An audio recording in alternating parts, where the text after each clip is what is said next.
However, political parties may now and then answer popular ends. They are likely in the course of time and things to become potent engines by which cunning, ambitious, and unprincipled men will be enabled to subvert the power of the people and to usurp for themselves the reins of government, destroying afterwards the very engines which have lifted them to unjust dominion. George Washington.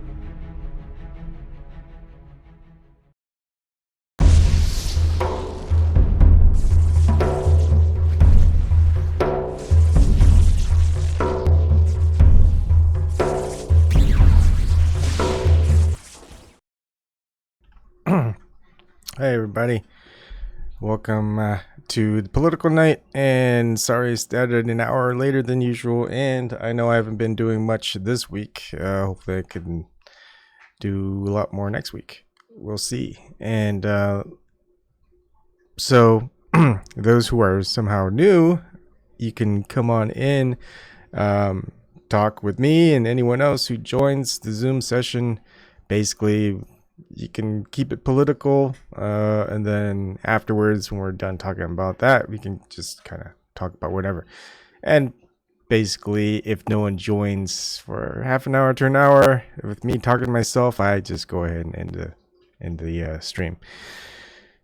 I guess there's been a lot of stuff going on political wise, right? There's always stuff going on political wise, but there really ain't anything being solved or resolved.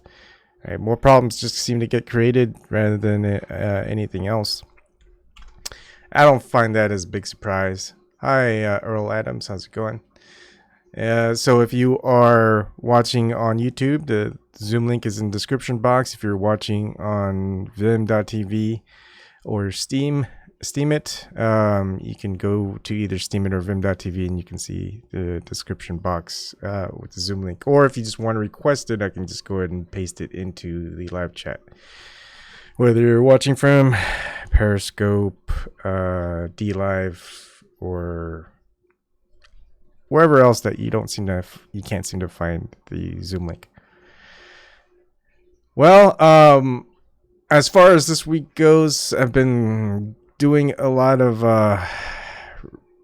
looking around, research. I think that you might find interesting. Some things aren't quite formulated, so I'm still working on that. And there are some ones where, there's really not much to say. Just mostly listen, and it's like, wow, I didn't know. Like, I've been looking at Bobby Fischer interviews. Bobby Fischer is probably one, if not the greatest chess player in the history of chess players. And he had a lot to say. He got involved with the systems of control, that is the government, in regards to chess. Just imagine if you had someone similar to Muhammad Ali, right? Muhammad Ali with boxing, and it's same way with him and the U.S. government and things like that. It's Bobby Fischer with the U.S. government and a lot of other things. And I'll probably go over some of that stuff next week. Kathy B, you can call in on wireless Xfinity landline. You could pretty much call in.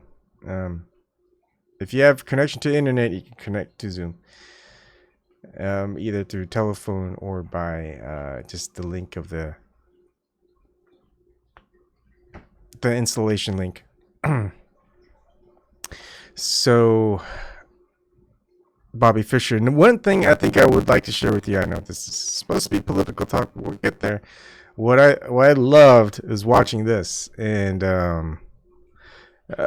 because one thing I do like, even though there's a lot of trolling and things like that on comments within YouTube, there are still comments that are pretty good, and I'll try to find the link of the person who commented so I could share what he posted, or she. But here we go. Now, this is Dean Martin roasts Sammy Davis Jr. I don't know exactly when this was. Let's see. Dean Martin. Shoot.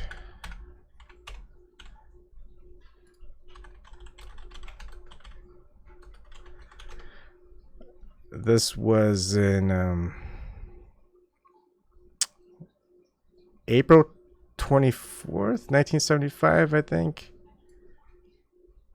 Now, if like I have a feeling that they would take down my video for hate speech just for playing this. Now it's 2019, and this is back in '75, I would think. All right, but if he says this stuff now, I mean, just the stuff that that's going on with Dave Chappelle and his latest Sticks and Stones stand-up routine, and there's just a lot of feedback on that, negative feedback. Now, I'm going to go ahead and play this back. Now, a special program in living color on NBC. The Dean Martin Celebrity Roast, coming to you from the MGM Grand Hotel in the entertainment capital of the world, Las Vegas, Nevada. The glittering city of excitement and laughter provides the scintillating backdrop for tonight's star-studded roast. Ladies and gentlemen, from the celebrity room of the Grand Hotel, Dean Martin honors our man of the hour, Sammy Davis Jr., with tonight's guests, Freddie Prinze, Don Rickles, Phyllis Diller, Nipsey Russell, Danny Thomas, Milton Berle, Dionne Warwick, Wilt Chamberlain, Joey Bishop, Jan Murray, Frank Gorshin, Foster Brooks, Norm Crosby, and your roastmaster, Dean Martin. And tonight's very special man of the hour, Sammy Davis Jr.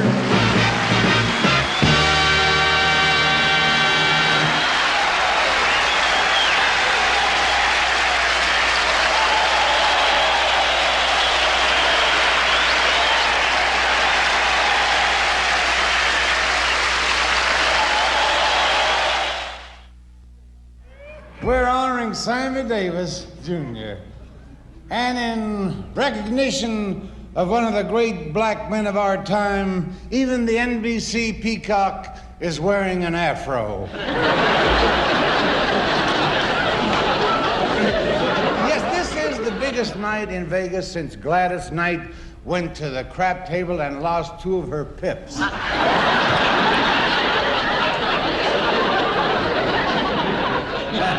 The Sammy Davis story started in Harlem. His family was so poor when Sammy was born, they couldn't even afford a crib. Until the age of 3, he slept in a hollowed-out watermelon. Wilt ain't coming towards me, is he? You think Sammy's small now? You should have seen him when he was born. The doctor couldn't tell whether it was a boy, a girl, or a Jimmy Dean pork sausage.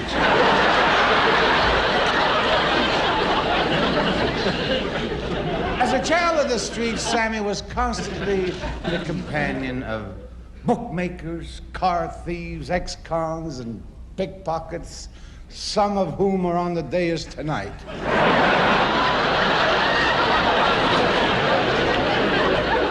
The first booking he got was in Atlanta. As Sammy stepped off the plane, he was met by the governor and a rope. Even the Ku Klux Klan took notice of Sammy. They voted him most likely to be next.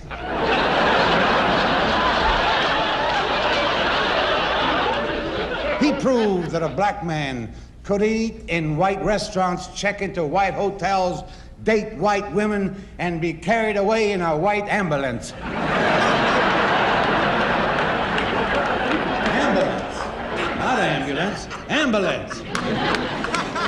I'm more black than you. You don't know that yet, do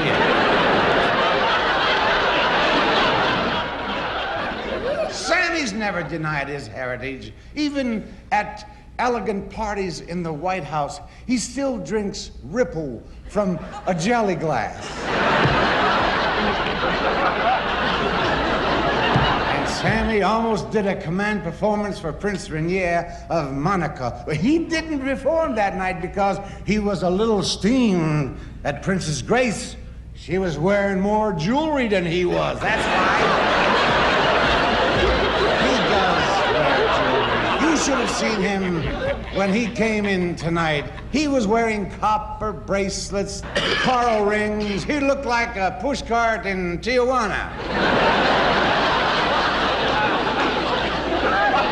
Today, Sam is happily married thanks to his beautiful wife, Altaviz. They live in Beverly Hills and have a German cook and a Japanese gardener. Last week, they got together and captured Sammy's house.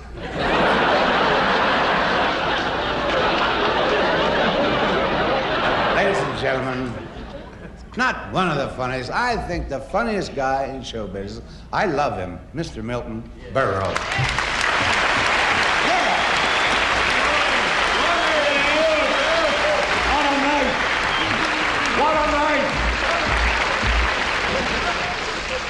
It's all right. Look at Dino. He don't know where the hell he is. Happy, smiling, relaxed. He still thinks he's on every week.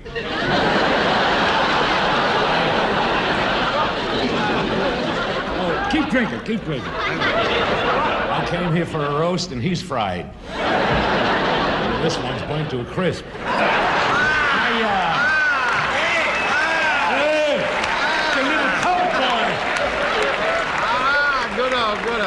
Sammy, you look great. You've taken off height.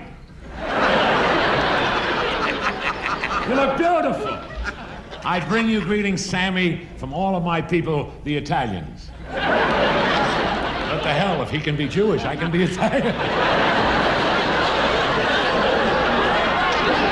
And also, in honor of the many blacks on the dais tonight, the hotel didn't put any silverware on the table.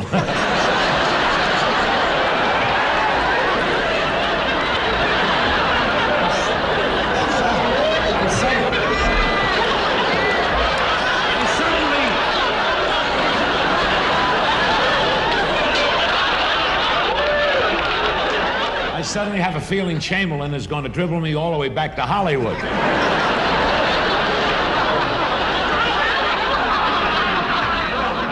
That's all right, Wilt. I didn't come here to talk to a tree. Just a little sap.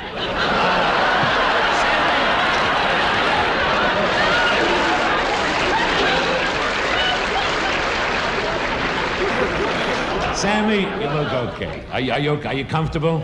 Are you sitting the way you are? Yeah. You're not, are you? Yeah. Well, I can get you another phone book. It's good to be on the dais with my very good friend, Danny Thomas. Danny Thomas is the only comedian I know who gets written up in Watchtower.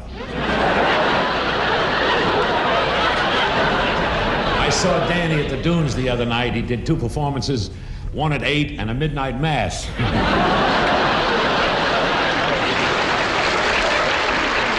But enough of talking about the biggies. Let's get back to one of the smallies. What'd you do with the sardines?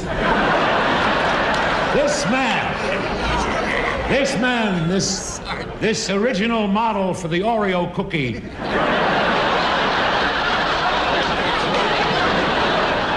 What a dancer. He danced with his father. He danced with his uncle. Until he was 35, he didn't know what a broad was. Wait, you took your glass. You getting tired, Sammy? Want to take a watermelon break? The reason I say that is because Sammy hasn't been feeling well lately. Last month, he had an operation on his throat, and they had a problem. They had to roll him in flour to find his mouth. He's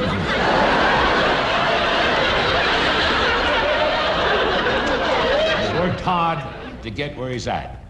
At the pinnacle of his profession, he's a pro, he's a fighter, he takes advantage of every opportunity, and all I can say about Sammy Davis is, give him an inch, and he'll be 4'8". Thank you.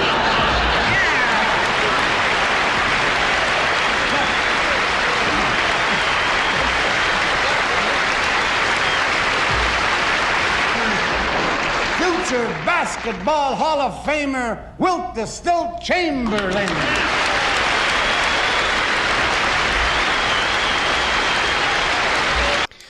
All right, so that was just 9 minutes. You can watch the whole thing. It's 51 minutes. Some of it's pretty funny. But I mean, I think someone here says it. Yeah, picked on for being black, Jewish, short, and having one eye, and couldn't stop laughing.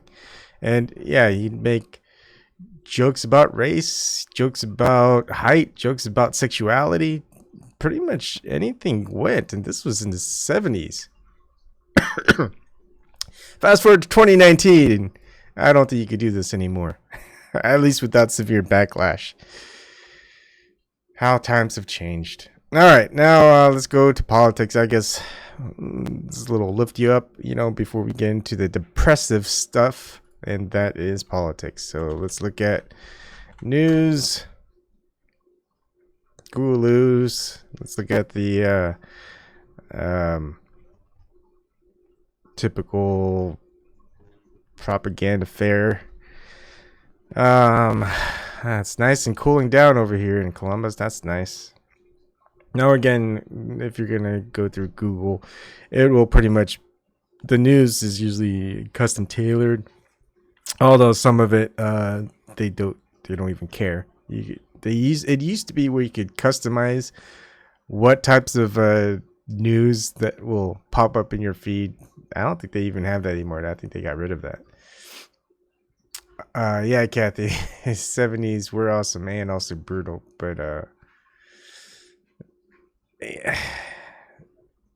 I mean, whew, it's crazy how things are today, huh? All right, so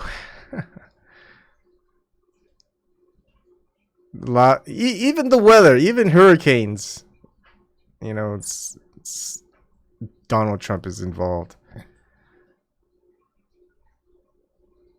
Trump's mental decline is perfectly clear for those with eyes to see and ears to hear. Wow, I guess that's a very biblical approach to a news opinion article, huh? The India's Chandrayaan-2 fails to make soft landing on Moon's South Pole. This is 60 years since it was done with manned landings on the moon or something. Is it 60? Oh man, it's 1969. I'd say it's yeah, is it 60? That's crazy. No, 59. Oh yeah, 59. What am I thinking? Yeah, almost 60 years. And India can't do it. Israel can't do it. 60 years advanced technology since last moon landing, with all the technology we've got. Ain't that funny? Hi, Hope K. Yeah, I haven't seen you in a while. How have you been?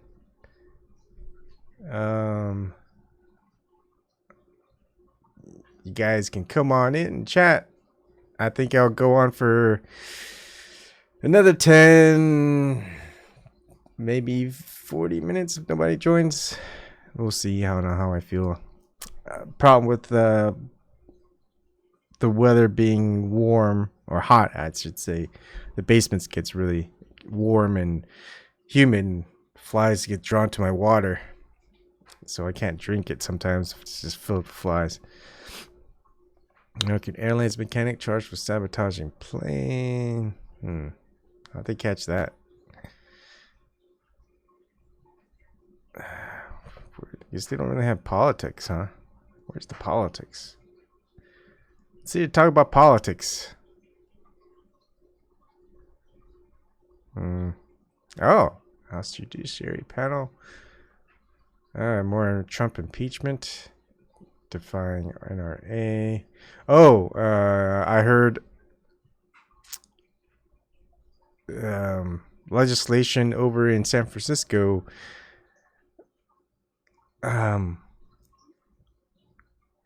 wrote legislation. I'm not sure if it passed, but it basically declared the NRA as the domestic terrorist group. That's funny.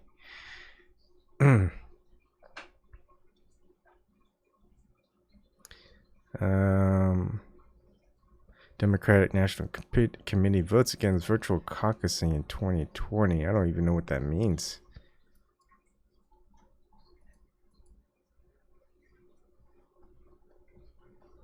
Nightly Vietnam news.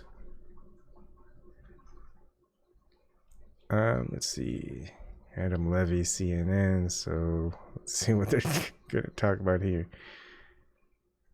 Okay, so the DNC Rules and Bylaws Committee voted to remove virtual caucusing from Iowa's and Nevada's 2020 caucus plans on Friday, giving the states about 2 weeks to form an alternative proposal. Yeah, they could do whatever they want. No, I guess it's not voted by the members of the DNC, right? It's just voted by a committee. Basically, backroom, cigar-filled backroom. The move leaves Iowa, which has planned to use the only vote-by-phone method to comply with the Democratic Party rules to expand voting access in the caucus states, in a particularly tough position. Nevada's plans included in-person early voting, meaning the committee could find the state's plan in compliance without that element. Last week, DNC Chairman Tom Perez issued a statement with the committee's co-chair saying the vote-by-phone method didn't meet security standards set to avoid hacking or tampering.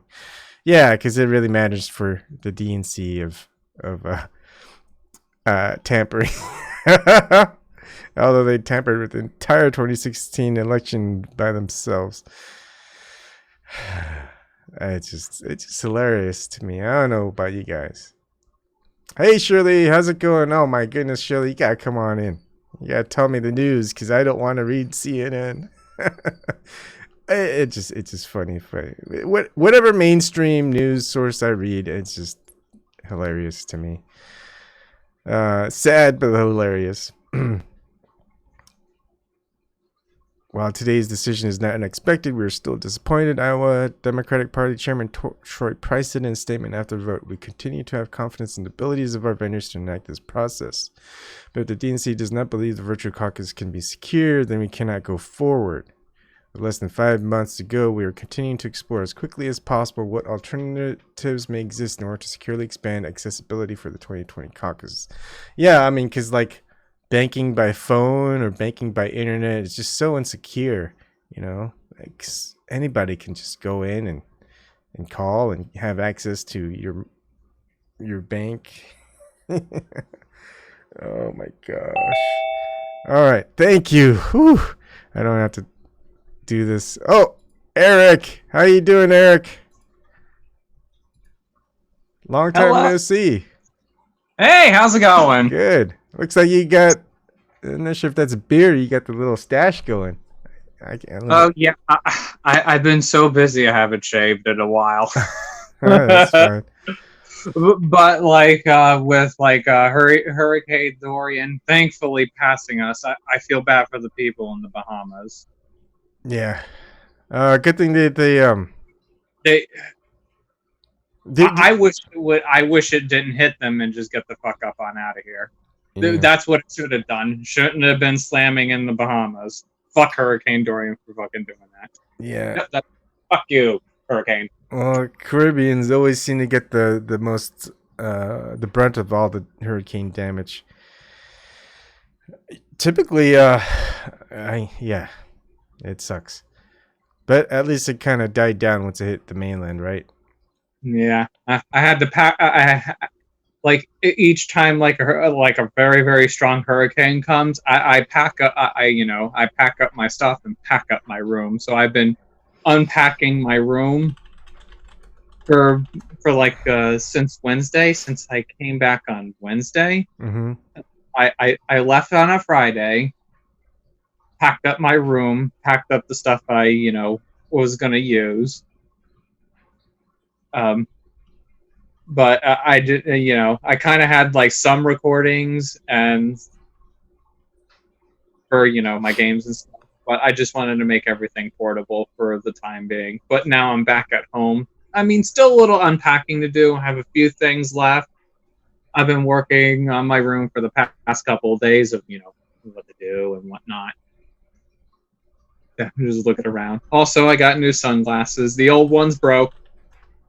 They fell. Oh, they fell sucks. on the floor. Yeah, Rest in peace. Get a close up and see. Looks good. Pretty stylish there. Yeah. There's more. Yeah, I have my little backpack. It's called my go bag. It just has the basic essentials in case there's no time to pack. Um, I I think it's useful to have. Basically it's yeah the essentials. uh, some like water filter kit, knives, compass, spare clothes for cold weather.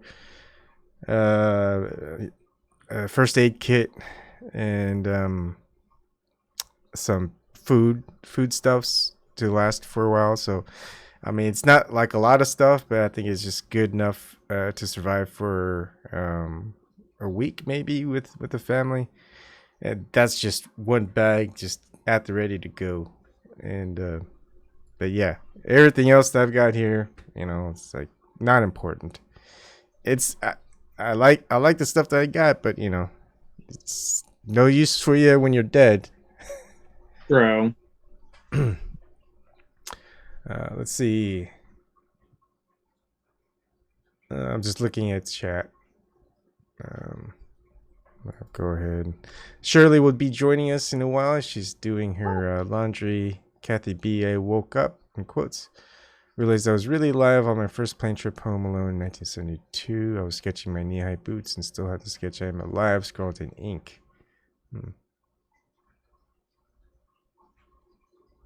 Claude Alley's got a truck. I don't know if Claude is guy or girl. Sorry. Try to get some wood maybe tomorrow with the truck. Yeah. Interesting stuff. Yeah. I'll try to do some presentations later next week because interesting stuff that's been happening. It's a theory that many people have that like we're dead or something. We're like in purgatory or some such.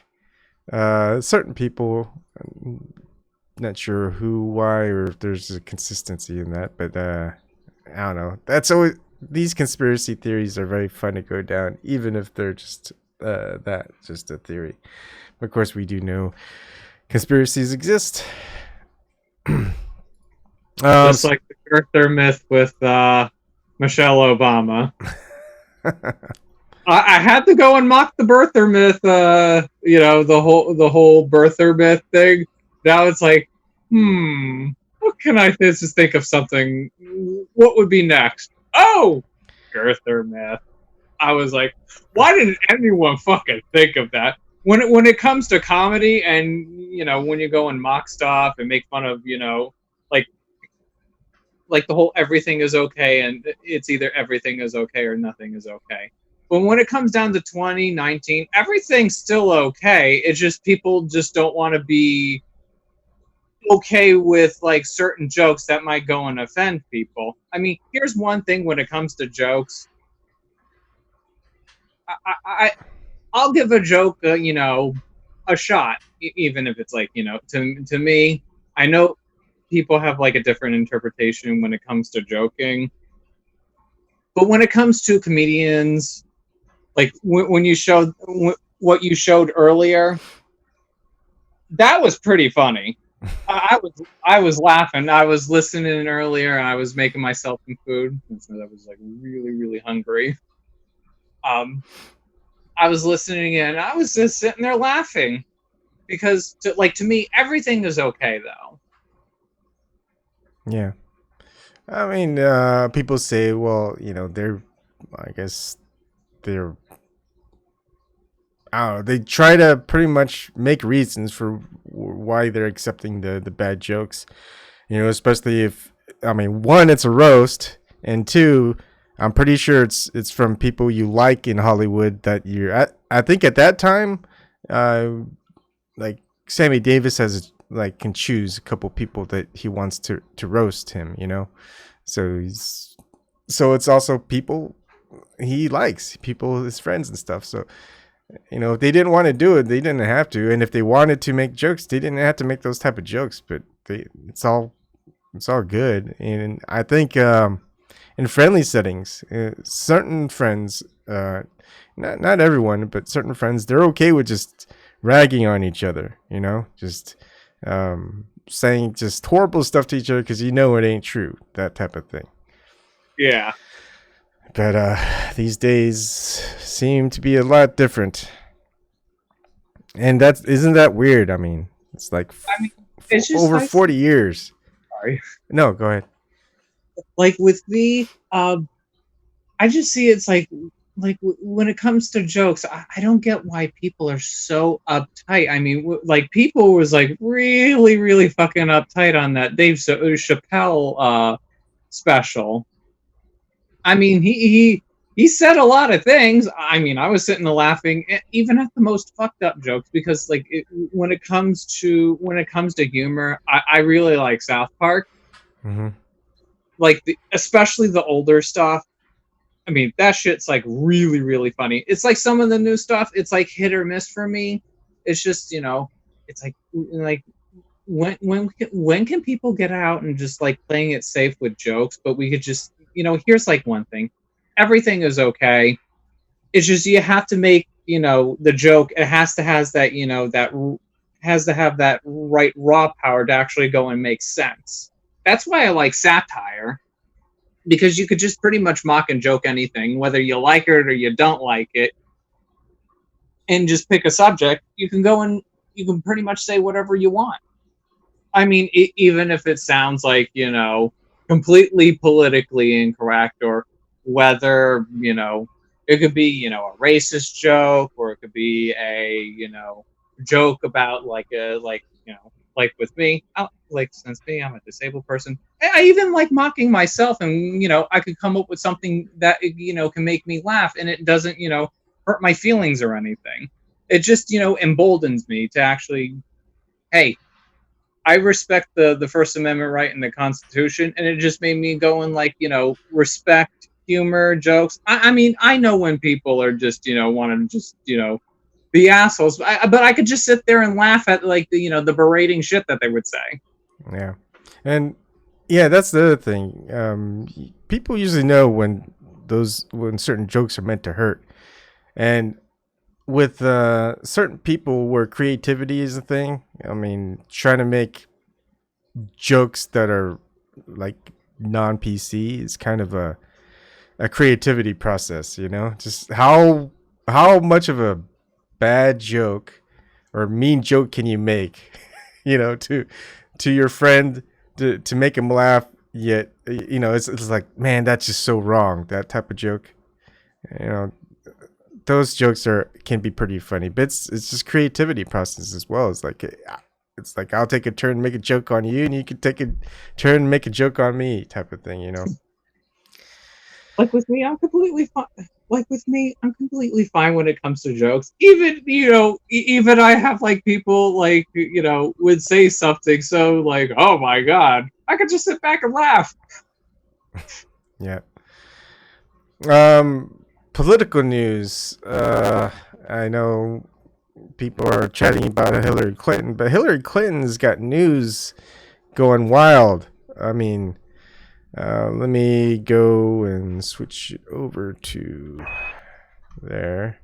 I mean, what's next? A segment of Hillary Clinton, Cankle's Gone Wild, where she lifts up her moo and shows off her big hideous cankles because she wants people to go and bow down to them.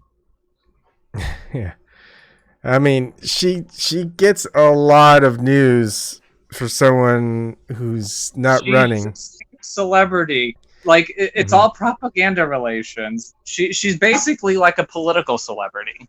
I actually look at it in that way. It's like, she pays the media, be like, hey, can you do news about me? It's like the same thing. It's like the same thing with the Hollywood culture, and politics got involved with it, and now it's completely fucked. I mean, but that's actually the way I actually do see Hillary Clinton. She's nothing more than a political celebrity, basically. I mean, with all the glory, with all the cameras and all that other shit, and all these things that she wants to go and put in the news. She's just desperate just to keep herself relevant, just like the people in Hollywood. I mean, especially getting a lot of fucking donation money from them. Yeah. they Hollywood went politically woke, and now it's like now the media has gone completely fucking broke. But that's actually the way I actually do see the mainstream media. They are that so desperate just to stay politically and culturally and relevant that they're making themselves irrelevant at the same time. It's just that desperation push because people just watch TV and stuff like that, and they buy into the propaganda culture bullshit. I mean, learning from personal experience, the kind of like the same thing happened to me, but it's like you gotta live and you gotta learn, and you gotta see stuff for what it is, and you gotta see through the bullshit. Yep. Hi, Shirley. How's it going? It's Hey, going great. Hey, Eric. Hey, Cheryl, how's it going? It's going great.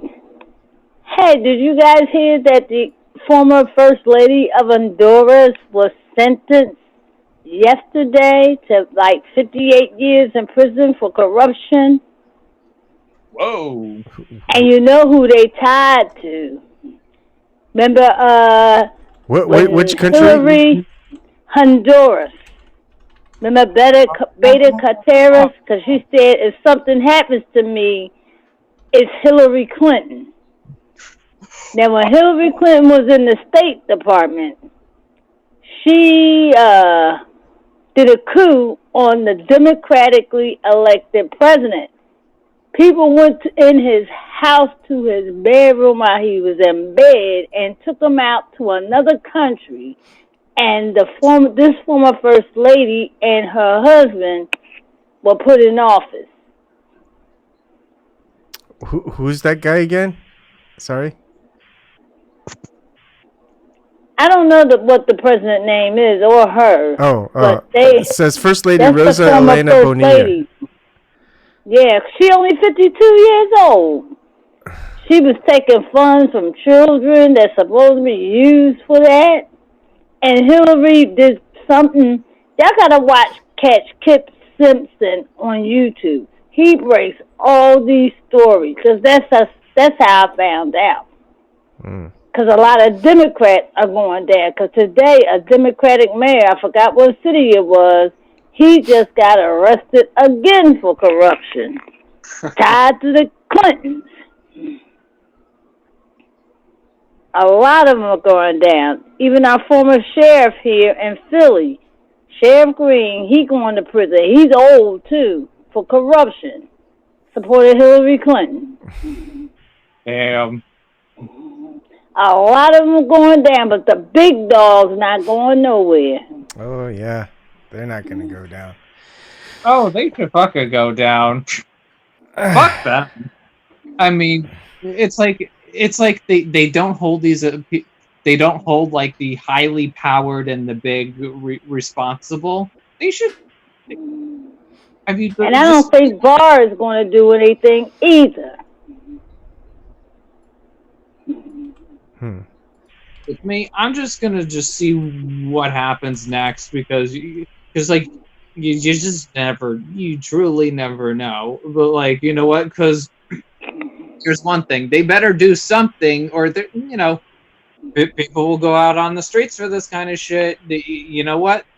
When I mean, and people should be out on the streets for this kind of shit too, because it's yet you're holding these lower level people, quote unquote, accountable, and not these higher ups that go and strip us of our rights and just censor us and violate our rights, our constitutional rights, our Bill of Rights, brainwashing us with propaganda and all this other stupid shit that goes along with it. It's like, why the fuck are they not being held accountable to? Fuck them. So yeah. Oh, go ahead. Does anyone listen to Lee Strahan? Not recently. I've been busy. There was Sputnik. That's Russian news, another news station, and they come on every morning on YouTube, on Faultline and Facebook. Him and Garland Nixon. He's a Republican, and Garland Nixon is a progressive Democrat. And it's weird because they get along so well. They disagree with things, but they still get along. But he's been doing a lot of research and going back to 9/11. And Giuliani may have been in on it and sent a police captain in there in that building, and he got killed. Yeah. So this article that I'm reading back in 2016 by Democracy Now.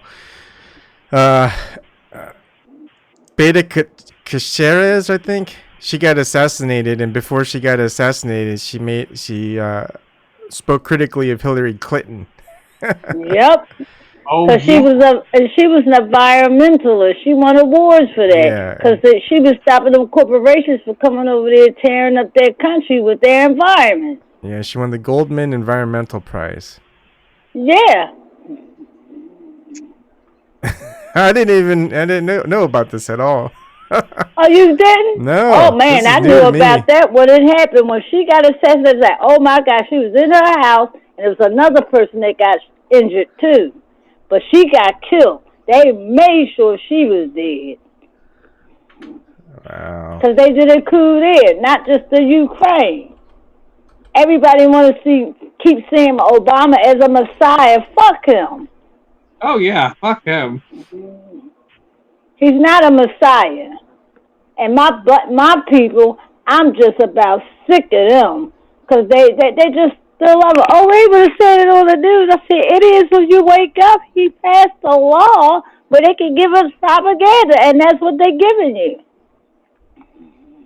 Yeah. Oh, Obama's part of that propaganda culture, too. Like, yeah, he passed that NDAA and put it in there to give us propaganda. They don't have to tell us the truth.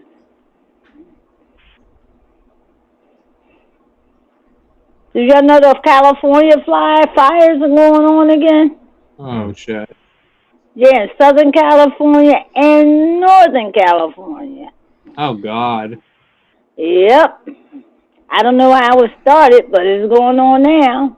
Oh, boy. But what cracks me up, they show the firefighters on TV, on the news, fighting it, but they forget to show the prisoners.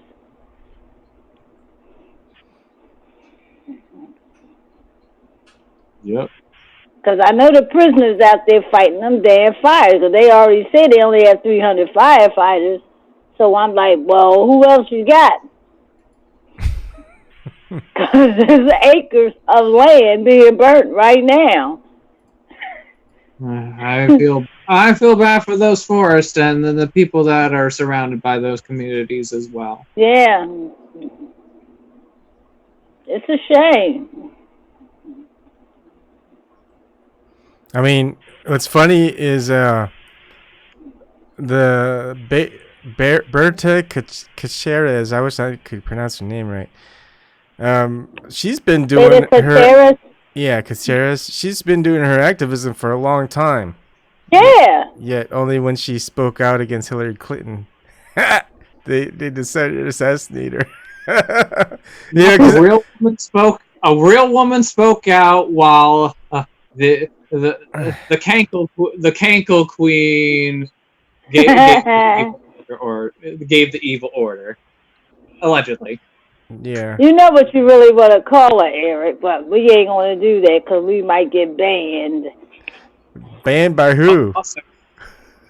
That censorship they got going on YouTube. No. Yeah, I don't care. Go ahead and say it. I love hearing you guys say it. That damn cunt. And I never called the woman that, but she is one. She's dangerous. She's really dangerous. When she said, we need to be brought to heel, like, I want to say no one should be bowing down to that cunt's cankles. That's for damn sure. You tell Hill to a damn dog. That's how when I went to dog training school with my grandmother, they say Hill, and the dog stand beside him. That's what she was literally calling us when they made that crime bill. Did y'all see the climate debate with Biden on there? Oh boy, is that? Did you see the part where Anderson questioned him about something? Then he turned his head and then this real dark red came in the corner of his eye and it looked like his eyeballs were about to pop out into the audience. It looked really creepy. It's like the Democratic Party. It's like now we're going for elder abuse. It's like, what the fuck? It's like now you got like Joe Biden being used as a puppet, like and bleeding out on the fucking stage, and you got like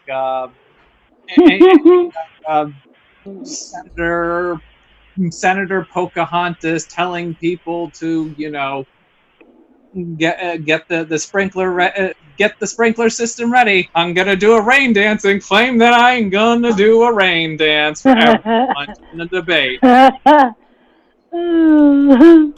Not gonna let that shit down. Did you guys hear the news study, a university study, where it found that the fire didn't cause the third tower to fall on 9/11?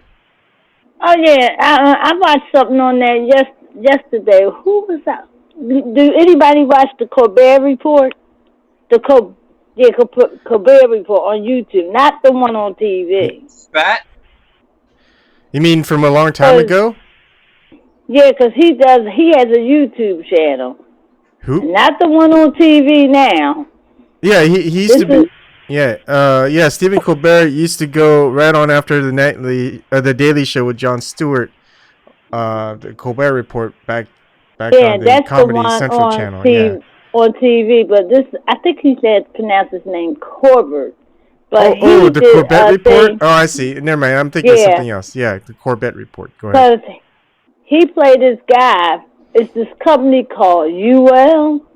They created the steel for the towers and the fire protection.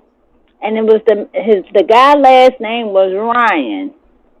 And when they came out and said about what happened, he said something just don't sound right about this, because he was worried about the reputation of the company, because they known for making steel and fire protection where a plane hit or if a fire happens, it will not go down the building.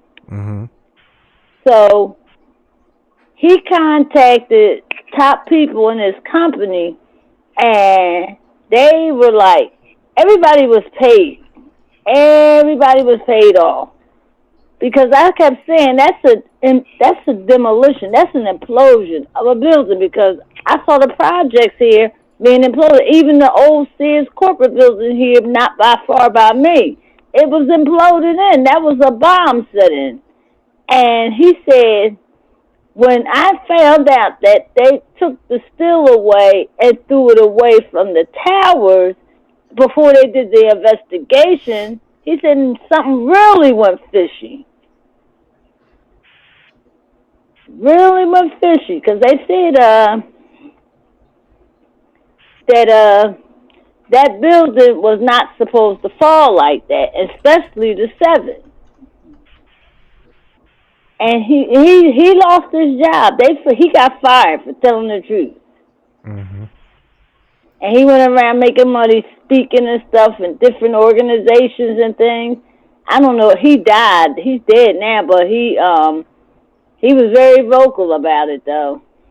Yeah. I mean, this next week I'm going to do a day on Bobby Fischer, and he's speaking against the Jews and the Zionists and the U.S. government. I mean, he got a bogus charge against him in Japan, and he got detained in Japan. He didn't even get to have a trial.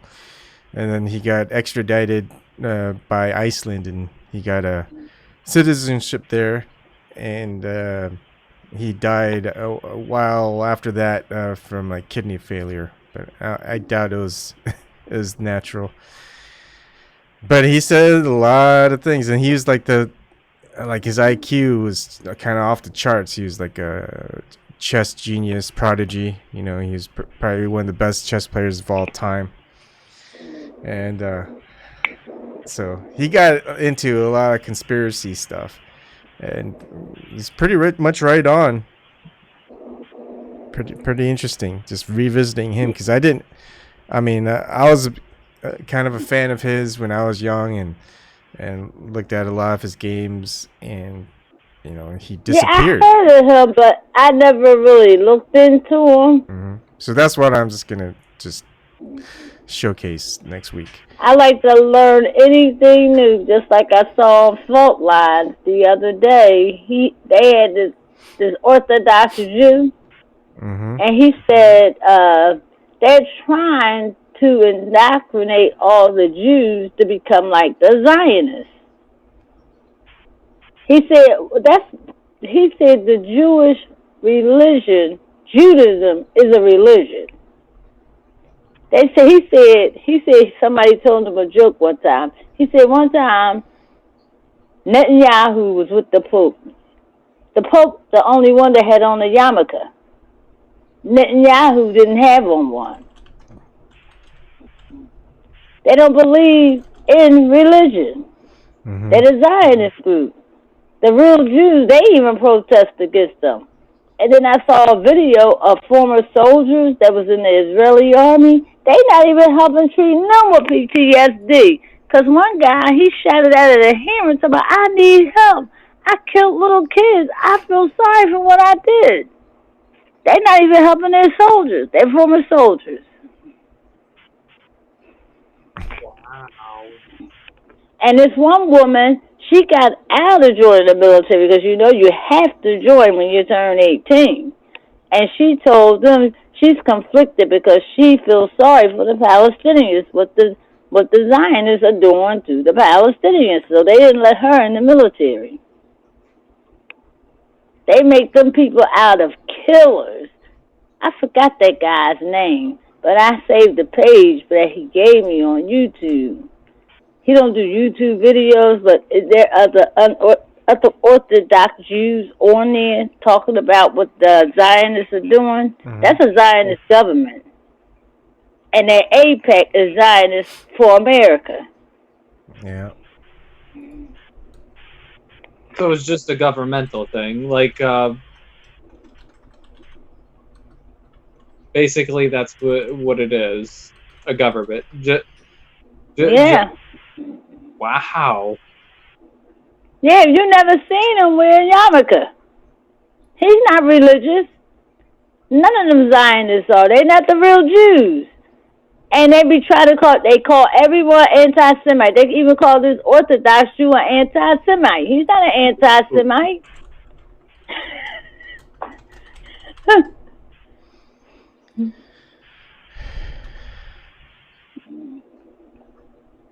It's like, wow. It's like it's like, it's just like, it's like the government control of, like, oh my God. It's like they kind of, like, they just use, like, wow. Yeah. So one interesting thing. Oh, sorry. Go ahead.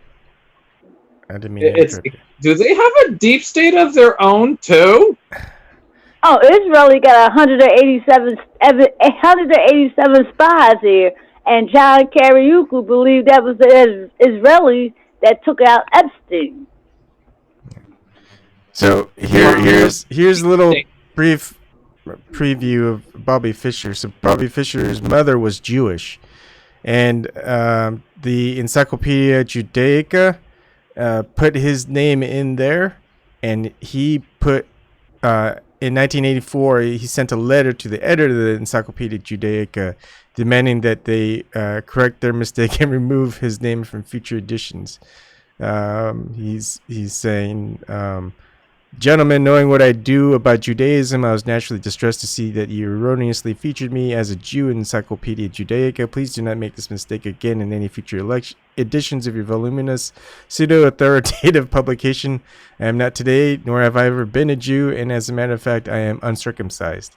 I suggest rather than fraudulently misrepresenting me to be a Jew and dishonestly abusing my name and reputation as a kind of advertising gimmick to improve the image of your religion, Judaism, You try to promote your religion on its own merits, if indeed it has any. In closing, I trust I am not being unrealistically optimistic in thanking you in advance for your anticipated cooperation in this matter.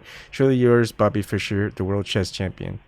I mean, you had someone with that stature, world champion of chess, saying these things. That's why he was hit hard. Mm-hmm.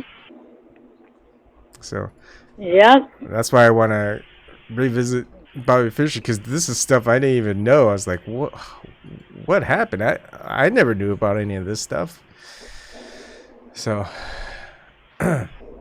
Like I say, I don't trust governments, though. And governments with deep states, too. So it's like, with all like these people in government, they have their own deep states, basically. But they do certain different fucked up things. But we are so too close to Israel. You know, Israel is above us and financially on that chart, and we're at the bottom.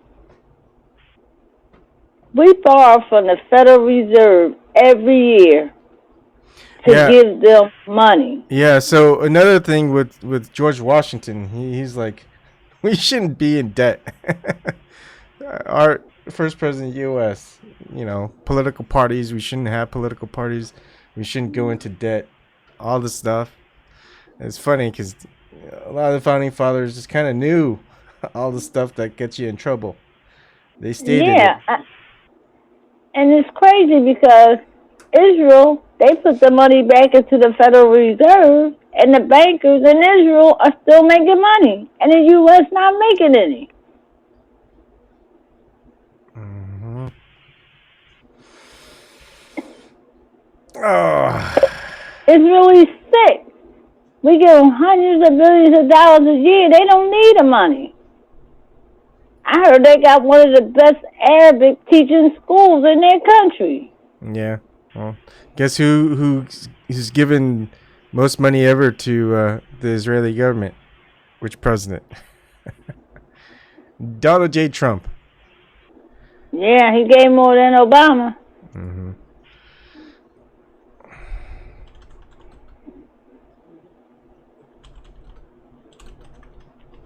I wish those former veterans, some veterans from the USS Liberty can get a hold of Trump, because he would change his tune about supporting Israel.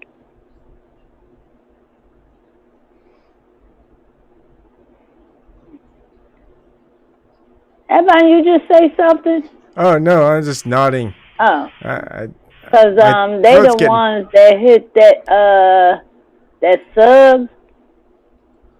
Israel the one that hit it. And them soldiers on that ship was told, don't say anything. If you do, we will give you shock treatment. And they all old now. And they have a YouTube channel, USS Liberty. Yeah. So, yeah, right now, the U.S. funds Israel like $3.3 billion. Yeah, and they borrow from the Federal Reserve. The Federal Reserve needs to be banned. It needs to be disbanded. Because they're nothing but a bunch of bankers, and the bankers making money off them, and they giving loans to other people, other top 1%, I guess.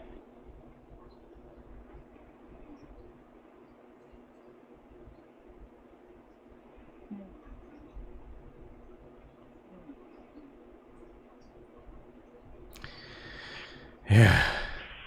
I think in a previous live stream I did, and it's starting to get hard with so many of these live streams going on, but Trump even says it, no one loves Israel more than I love Israel type of quote. That wasn't the exact words. I'm trying to find it here. And you know what? Alan Dershowitz was the one that told Israel to call Golan Heights Trump Heights.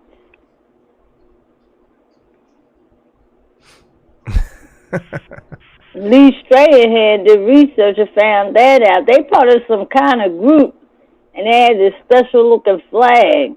It's like white and red with this symbol on it.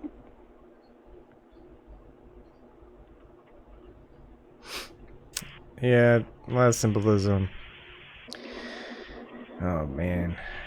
Let's see.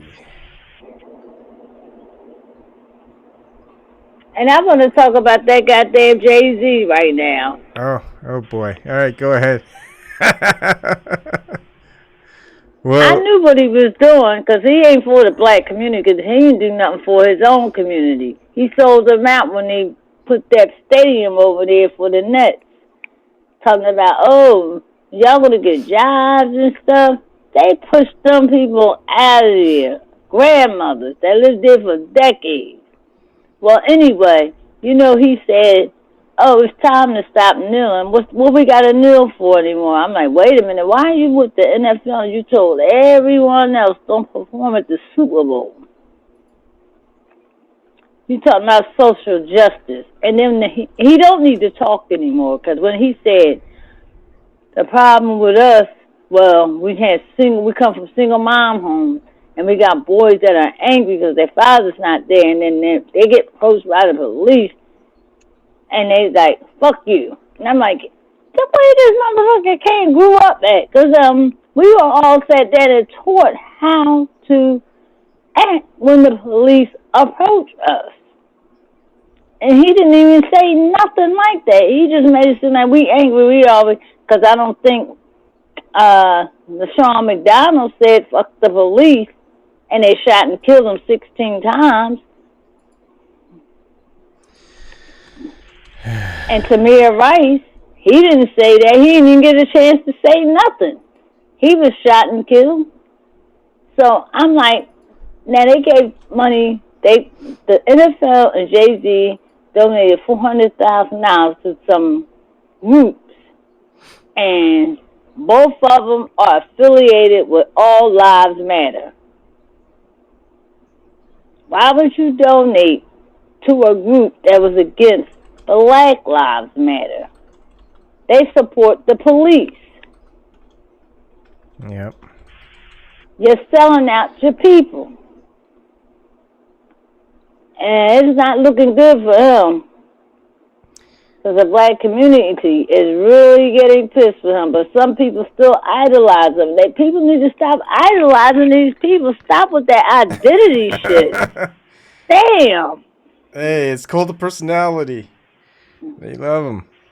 It doesn't matter what they do. He could be like, he could say anything.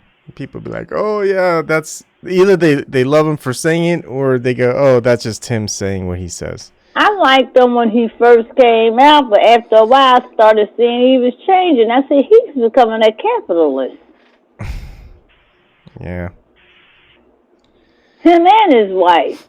Because I can't stand her either. When she left her father, she started dressing scandalous on stage, looking like a stripper.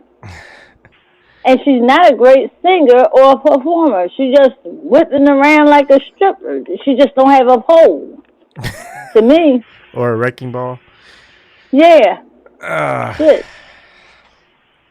Oh, I was gonna say, remember, like Dave Chappelle. I'm not sure. Gotta watch that special. Okay, yeah. What are your thoughts on the first thing he says? And it wasn't really a joke. First thing he says is talking about, what's his name? The cook who supposedly suicided. Oh, Anthony Bourdain. Anthony Bourdain. I don't believe he was suicidal because he was very critical of Hillary Clinton. Yeah. But isn't that weird? Like every time Dave Chappelle and that other actor, the karate guy, David he Carradine. hung himself. Yeah, David Carradine. I said, I don't believe he killed himself like that. I don't believe it. Yeah, but did he say something bad about Hillary Clinton? I don't know. I never went to research on it because I wasn't into politics like I am now. Yeah. Yeah, but Anthony Bourdain and his girlfriend, something was done to her by Weinstein too. Yeah. So I just did a quick Google search. But on June 11, 2009, Today.com, forensic experts hired by David Carradine's family concluded that the actor's death was not a suicide. Oh, they did? Yeah. I thought so. I took some of them. I'm like, that, when you do that kind of, like karate or kung fu and stuff, that's a peaceful and patient sport you can learn. And I wouldn't think he would do something like that. Because, what was his show? Kung Fu, wasn't it? Wasn't that the name of his show? Yeah, that was a peaceful show. He only fought if he had to. Just like Bruce Lee. Yeah, Bruce Lee would kick your ass. Bruce Lee. Ooh, I love Bruce Lee. Bruce Lee produced that show, and he wanted to be the actor for it, but at that time they didn't think that an Asian lead actor would be a good thing at that. That time. What? This is Bruce before. Lee? Yeah, this is before. I mean, Bruce Lee was getting famous, but this is before like he got really famous in the U.S. and like the people in the higher ups were saying, "Yeah, let's find someone to play the part of an Asian." And that's where they found David Carradine. I think it was good. I think David Carradine was good, and I think if Bruce Lee was in that show, he probably wouldn't have made a couple of movies that he was making. So things would have been different if he was on Kung Fu instead of working on his own stuff. And did you hear new stuff came out about that Las Vegas shooting? I'm not surprised, but what's the new stuff? Oh yeah, today, Jason Goodman interviewed a couple of people today. He had different shows, and they were saying since CIA and stuff is involved in Hollywood, because somebody said there was helicopters flying around, but you couldn't see them. So you know how they use those effects in Hollywood? Mm-hmm. Because they always said it was a lot of bullets being shot. And it wasn't from that one damn window either. Yeah. That thing was weird. Yeah, I mean, if the guy was I mean, if that person owned a lot of guns, he would understand the best way to use the gun isn't just to sporadically just fire a lot. You know, he would use bursts, and yeah, the shooting, he wasn't using bursts. It was just like really fast, rapid fire, which is just gonna ricochet and not hit people. If and of all those weapons, you know, I think if you're going to do, of course, if you're going to do that stuff, most likely you're kind of mentally challenged. At least that's what a lot of people will say. And most people, I would say, if they're going to do something like that, they would move around, you know, not stay in one spot. They would probably try to use, what is that called? But wasn't the second window open in this room too? Was that? It was a second window open in this window from gunshots. It was maybe 2 windows open. But it just did he didn't get killed, right? He got caught. No, he is dead. Oh, he died? Huh. Yeah. Yes. I never looked into that really. You know, it's just like these shootings happen all the time, and spending all your time investigating against the official narrative, and when you do, you're gonna pretty much find flaws in it anyway. And so it's like, what's the point? We all know it's pretty much propaganda driven. Yeah, after that, that's what same progressive left YouTube. Oh. Yeah, I don't know.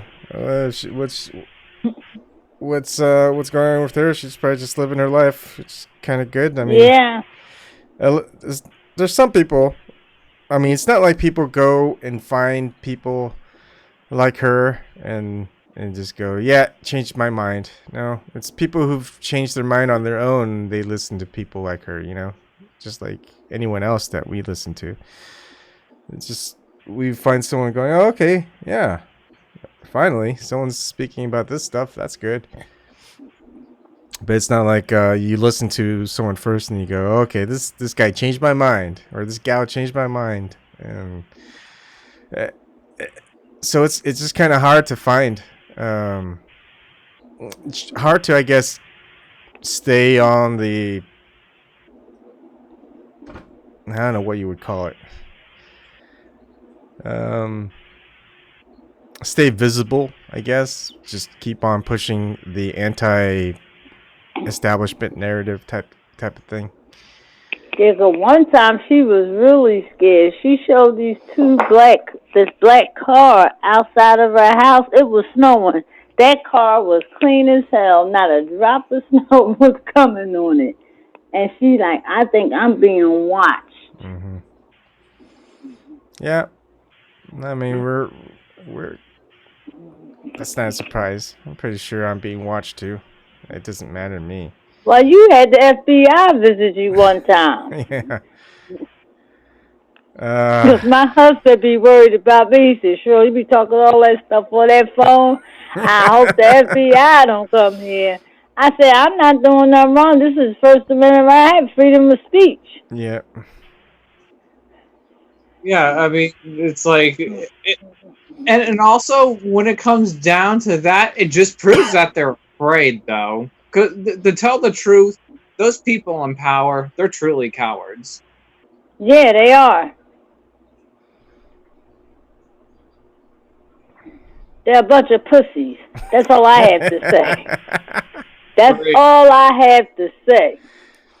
And if they think they're going to beat Trump, they got another thing coming. If you don't get Bernie there, I don't agree with Bernie with all the things he's doing and still running with that damn Russiagate. But he's the only one that's been speaking the same thing for 30, 40 years. Only one. But then again, I don't know, because he could be taken over by the deep state. You got to get rid of them.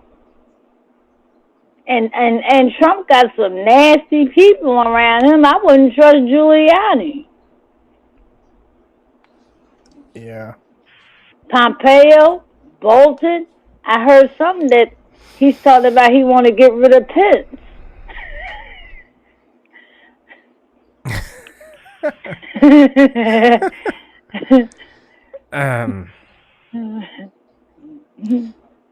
Yeah. I wonder. Yeah, no.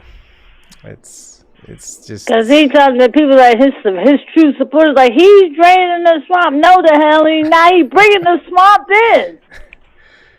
Yeah, he's got a bigger and better swamp. Yeah. More swamp creatures. And then Elliot Abrams too, because they got him out there in Venezuela doing some crazy stuff. He should be in prison. Like, here's one thing I actually do see.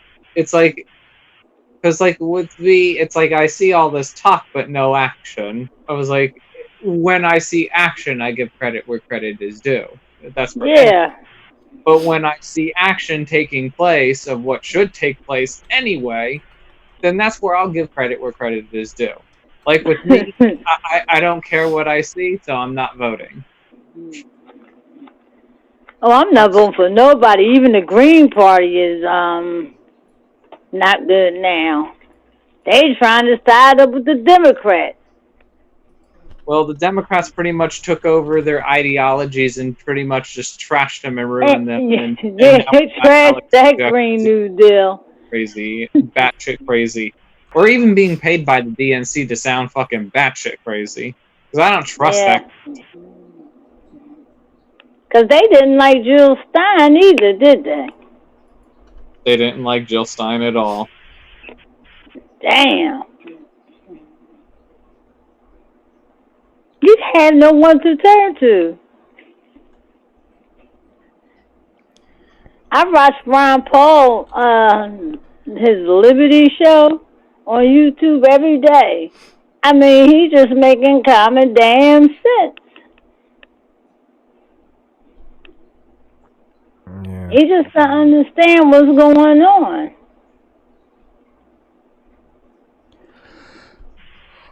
Because my husband keeps talking about, you keep talking about the Democrats. I say, well, I already know where the Republicans come from. They put it right in your damn face. But the Democrats hit it. Exactly. Man, they don't even care no more.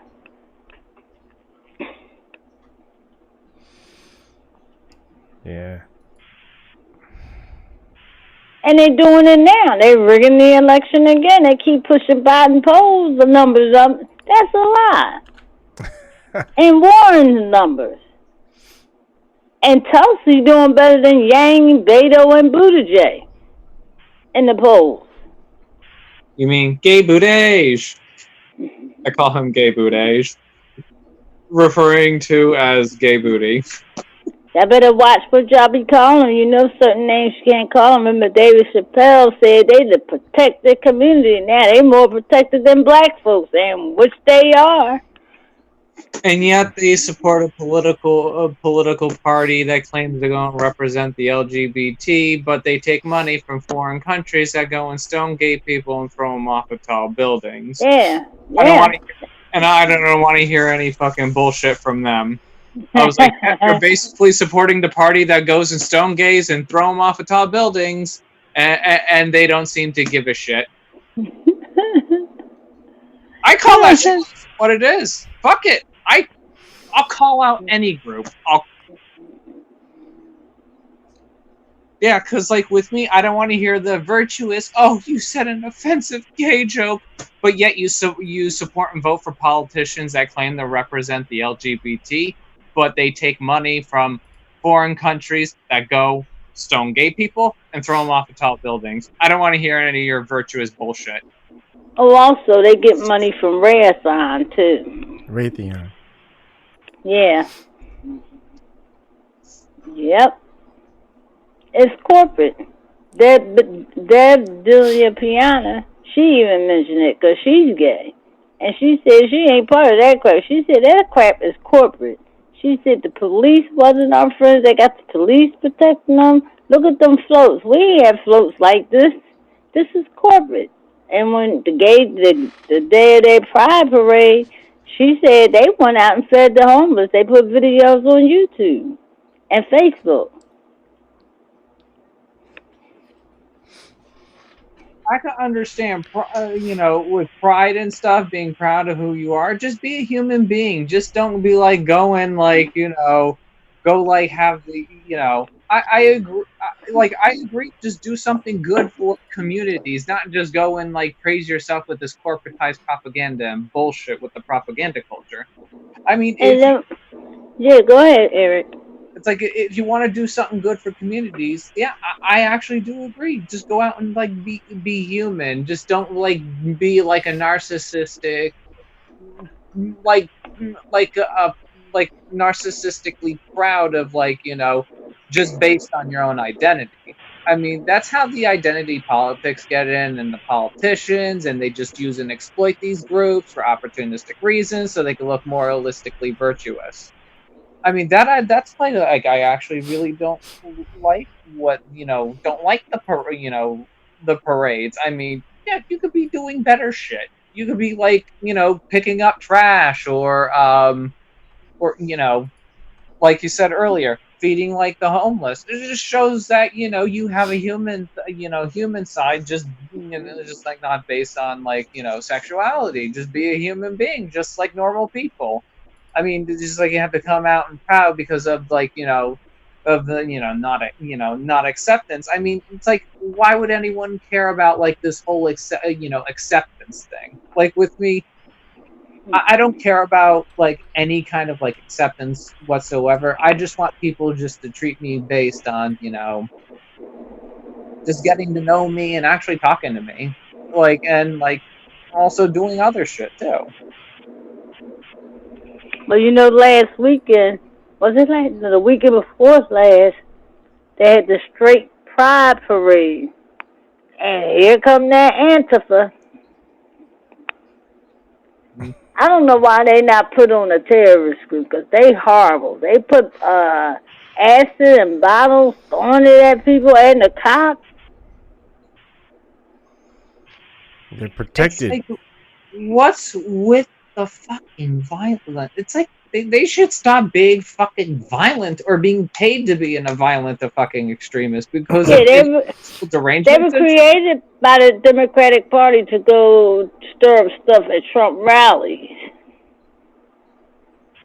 Yeah, we should have all seen this shit coming anyway because of of course there's going to be political backlash and social justice vengeance, how the media is driving it and fucking Antifa is driving it. But that's just the way I actually do see things. I mean, probably some people in Antifa just get brainwashed and doing shit like that, or being paid off to do that shit. Yeah. It's like with me, I don't trust these tribalistic groups. I mean, the Democratic Party, I mean, yeah, it exists on both sides. Both sides actually have tribalism, but I noticed tribalistic cult shit going on with the Democratic Party, and I mean, now that shit's been exposed, and it's it's like people still join the cults of both sides. It's like with me, I just look at a cult. I'll listen to people, but it's like with me, I'm not gonna join. I was like, you know what? I don't care. I don't care for the cult bullshit. And quiet as it's kept, the Black Lives Matter group has been co-opted. That was actually co-opted from the very beginning, anyway. Because with it's whenever there's activism, they just go and destroy and ruin everything. They just go and destroy and ruin everything. It's like they corporatize it. They just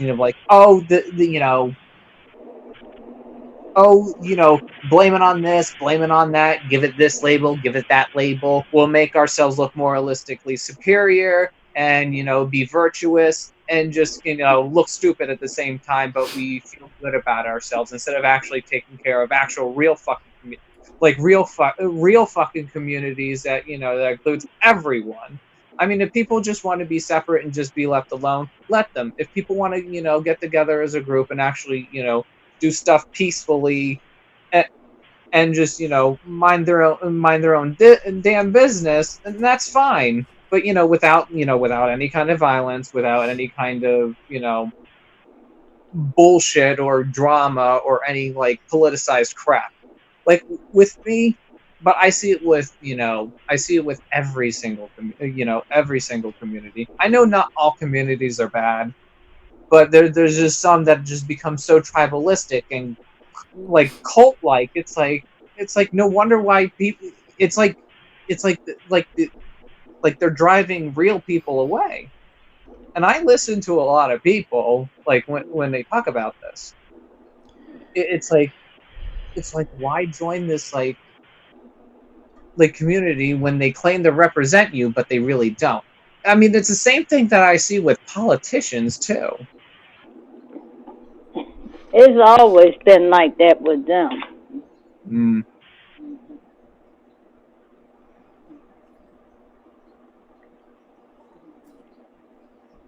But it's insane.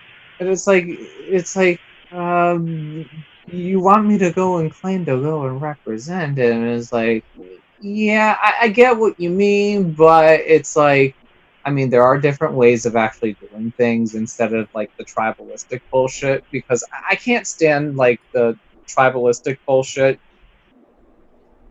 and it just gets in the way. And it's like, who's morally superior, or or who should we virtue signal against, or how should we be against this person and put this and mislabel this person, or take down innocent people.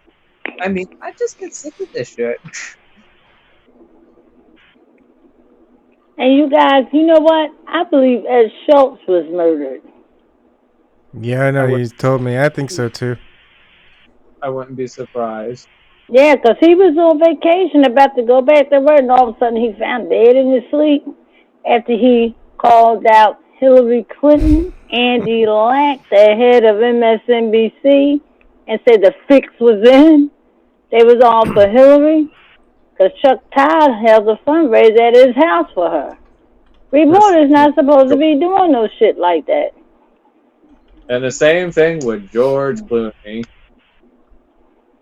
And you know what? No one talks about Amal Al-Badine, which is Amal Clooney, that much because she was actually at one point Julian Assange's lawyer. It's like you don't see anyone bringing this shit up. George Clooney's wife? Yup. But then she used to represent Julian Assange? Yup. Damn. All these motherfuckers know one another. It's a big group, and we not part of it. It's a big club, and you ain't in it. Yep. But and my thing is, I see them as the small club. We're the bigger club. They just don't want to be part of our club because they want to be part of their small club. But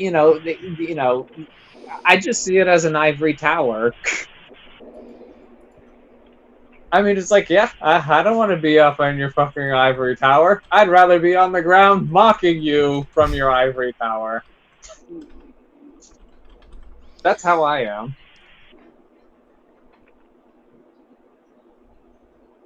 I'll be like, hey, yeah. do you guys think Kevin Hart's cheating on his wife again?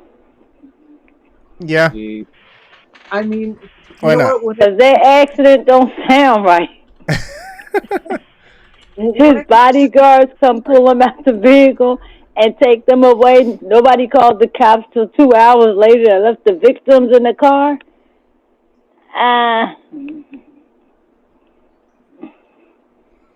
Something don't sound right. And I saw the interview with his wife, and she didn't seem too happy. He gonna be okay. He'll be all right. That's just how she sounded. And it's like, yeah, if he's gonna cheat on you, and yes, he's a celebrity, then why the fuck be with him? I mean, stand on principle and stand on ground. Be like, hey, do you really love me? Do you really give a shit for me? I mean, if you don't, then just break apart it and just move on. And I understand, and I won't be hurt. But when you go and fucking cheat on me, it's like you're treating me less. You're treating the relationship like we're less than others. But that's my opinion on it. It's like, you're really gonna go and fucking cheat on your wife? And yeah, you're a celebrity. Of course you want the attention because you're just desperate for fucking attention. Like almost every single fucking comedian is really that desperate for attention to go and stay in the news just to be fucking relevant. You don't need to go and cheat on your fucking wife. Not only did he cheat on his wife, but she was pregnant at the time. Oh yeah, that's right.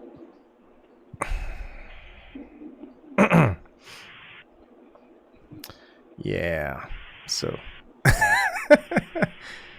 I don't think he's part of that club too, because I don't know how he got so popular. Because he here from my area. Yeah, didn't he host the Didn't he host something pretty big? The Oscars?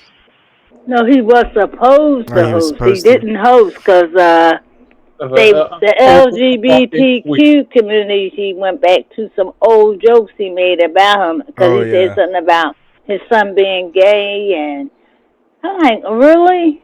But he was going to, right? Didn't he? Wasn't he like accepted or something like that? But he just kept fucking apologizing. I'm like, what do you keep apologizing for? Like, here's like with me when it comes to these comedians that go and apologize for jokes. When I make a joke, I'm not going to apologize for it. I want, here's like one thing when it comes to jokes. It has to hit right. And plus, he was hitting right back then. I mean, yeah, fucked up as it was, but you know what? I mean, that when it comes down to humor, I mean, you shouldn't apologize for jokes. I mean, today in the climate we living in, we need comedy, real comedy. Like Dave Chappelle. Yeah. We need that. To laugh and have fun. Because Roseanne Barr shouldn't have never lost her show. Because she wasn't even doing... She was on Twitter, her personal account. And I thought it was funny what she said, but she was responding to a tweet about Valerie Jarrett involved with the Iran deal. That's all she was responding to. And she said she looked like that monkey. She mentioned something about a baby monkey. And I said, oh, she do look like that monkey on Planet of the Apes. The same hairstyle and all. I found it funny. Oh, yeah, I found that joke to be completely fucking funny. Yeah. And they so politically correct now. And I don't know what's going on with Bill Maher because he forgot about when he got fired from ABC when he said the terrorists of 9/11, they weren't cowards. They knew they were going to fly into them buildings and die. The U.S. shoot missiles from ships and hit wrong targets. And he lost his show. Now he's a neo-lib. Yeah, but like when it came down to Roseanne's joke, all those South Park did mention the whole the Roseanne incident, but with a different character, and they kept using oh, I was on Ambien at the time. I mean, with a response like that, I thought it. You know what? It's like one of those things. It's like I laughed at that too. I thought it was funny. And when South Park did a joke about that, because Mr. Hankey was Mr. Hankey was tweeting while he was on Ambien, just saying inappropriate things, and at the end of the episode they kicked him out. And I will say this: Santa on South Park, he was actually one of those South Park, South Park was completely sad since it was overtaken by Amazon, the company. And they were sad because it looked like, the stores were closing down and it was all sad and sappy. And then Santa comes in and, he's like, where's Mr. Hankey? It's like, oh, we kicked him out of town. And Santa made a really, really fucked up funny joke, which I laughed at. It's like, yeah, he didn't do anything like that. And pretty much we kicked him out for, tweeting inappropriate things. And Santa was like, he tweeted inappropriate things. He left South Park. He was so pissed off at the town of South Park and pretty much called everyone at South Park a cunt. I thought that's so funny. He had the best scene in that fucking episode. He was absolutely right. I mean, if I were in Santa's shoes, the South Park Santa, I'd be the fucking same way. I'd be like, you know what? Fuck you, you cunts. With me, I just don't give a shit anymore. And it's like, if I'm wrong about something, just fucking own it. I just don't care anymore. I mean, it's like people just want to go and rile and trigger people. But it's like, what else is new?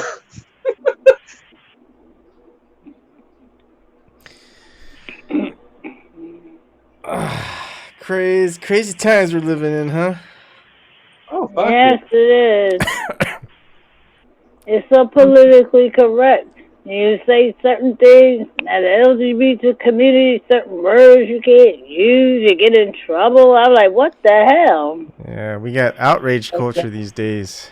I would tell. I'm sorry. I would tell them, keep supporting the politicians that fund countries that go and stone gay people and throw them off tall buildings, and you're gonna become just like them. I'd be like, and you'll be no fucking better than them. I'd be like, they don't just throw them off of buildings; they cut their heads off. That too.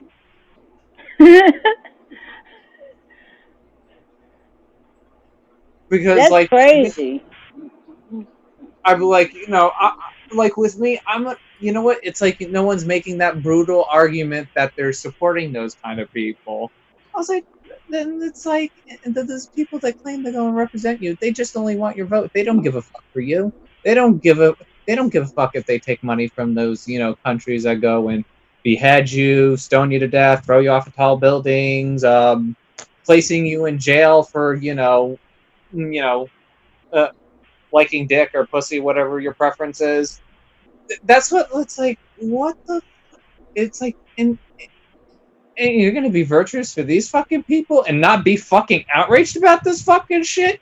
And you're gonna be outraged by fucking words? Fuck that. I have to be real when I say it. I mean, yeah, I like supporting communities, but they need that realness. They just need that realness, but they don't have realness. They have fakeness. It's like they just want to just virtue signal because they just want to keep being virtuous because of their identity and claiming to go and represent something just to keep up appearances.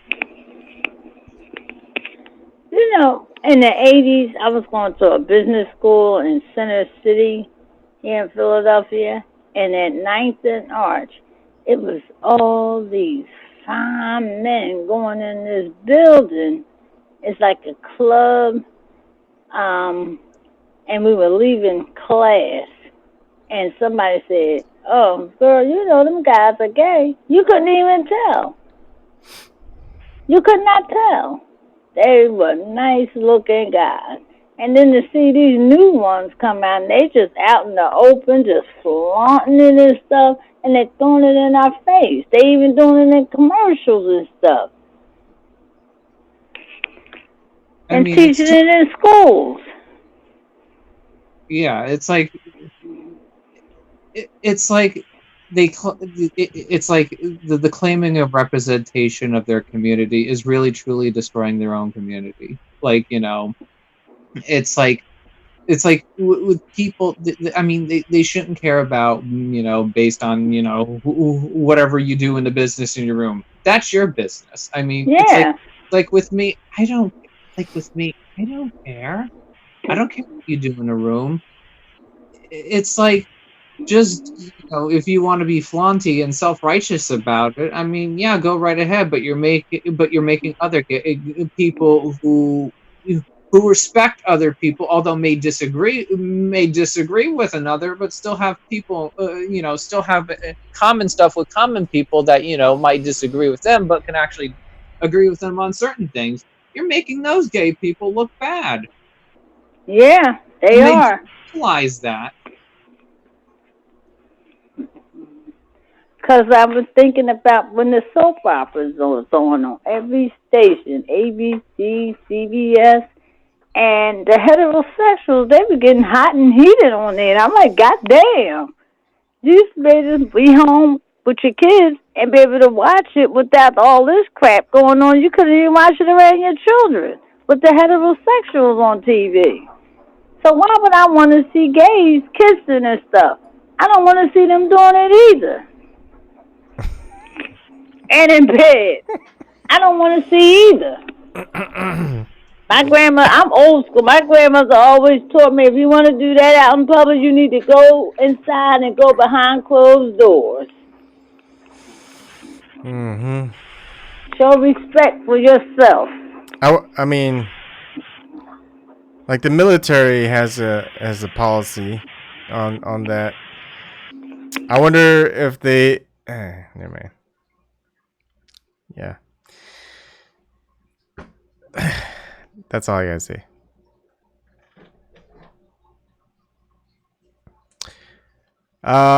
It's been an hour 40. I'll be honest, I didn't get that.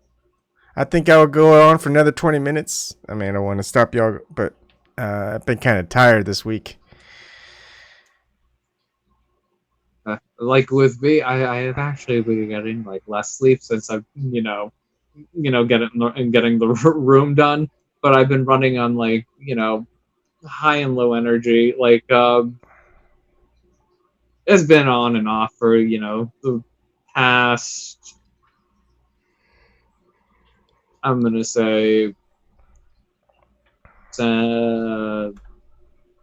past week.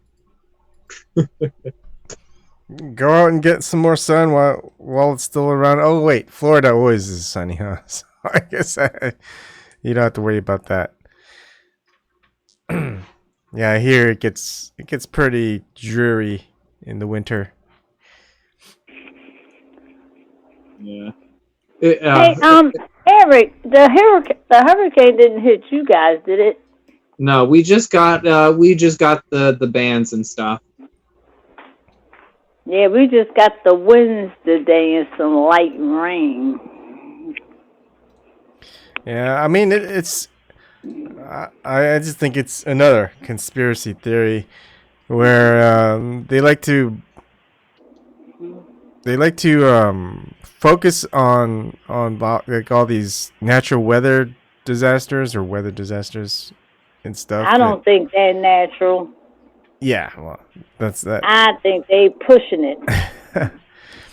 And yeah, I can see that. And it gets people to just buy out a lot of crap at the grocery stores they don't really need. And if it's that bad, that stuff ain't gonna help them out for very long. I mean, it's just gonna all get washed away in some type of flooding or whatnot. And it gets a lot of people's attention on it. I mean, more than politics, weather gets the most views. I think it gets the most attention. Yeah. I mean, they are natural disasters after all. I might Yeah. be siding with So- Shirley these days. Maybe But they're my not thing natural. is, how that hurricane held over that one island in the Bahamas for 40 hours. I don't know which island that was, but it hung over there for 40 hours because it was supposed to be heading to Florida, and it never got there yet. It's weird what storms will do. And Tyler Perry said he's going to help the people, the baddest part of those areas. He's going to help them because every time you go there, they make him feel like a brother. They definitely need a lot of help. Yeah. I wish somebody go help Haiti. I really do. Yeah, long as your name ain't Clinton. Because my thing is, when they come over here on boats and stuff, they send their asses right back. But when them immigrants get over here, them other ones, the other color, they let them in. I don't understand that. Because the Haitians, when they come over here on boats, they send them right back on them boats, especially if they're able to go.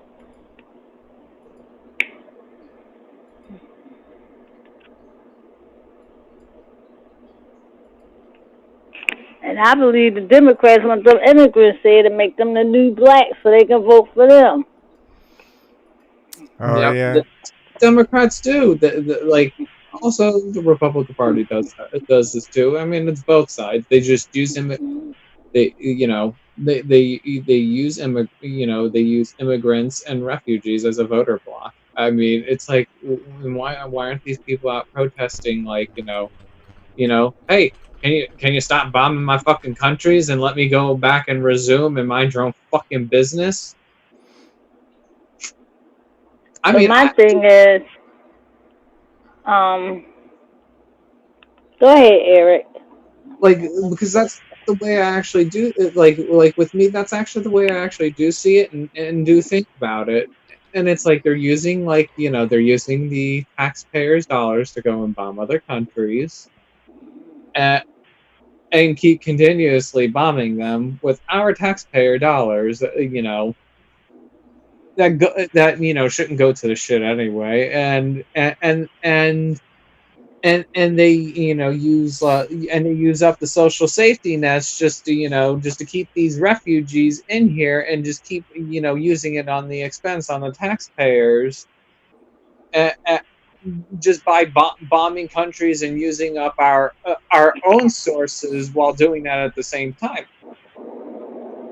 Yeah, that's just like why we still in Afghanistan. Because when we first got out there, we burnt the poppy fields, but we let them grow back, and we got the Taliban calmed down. And our soldiers are drug dealers now. They guarding drugs. and they shipping that shit over here, they ain't gonna help that opioid addiction. I'm pretty sure they're loving it. And then we should get the fuck out of Afghanistan then.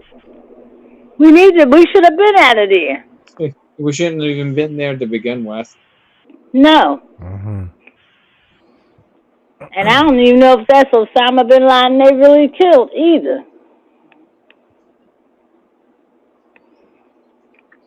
You don't bury a Muslim that see they get put in a box and buried in the ground.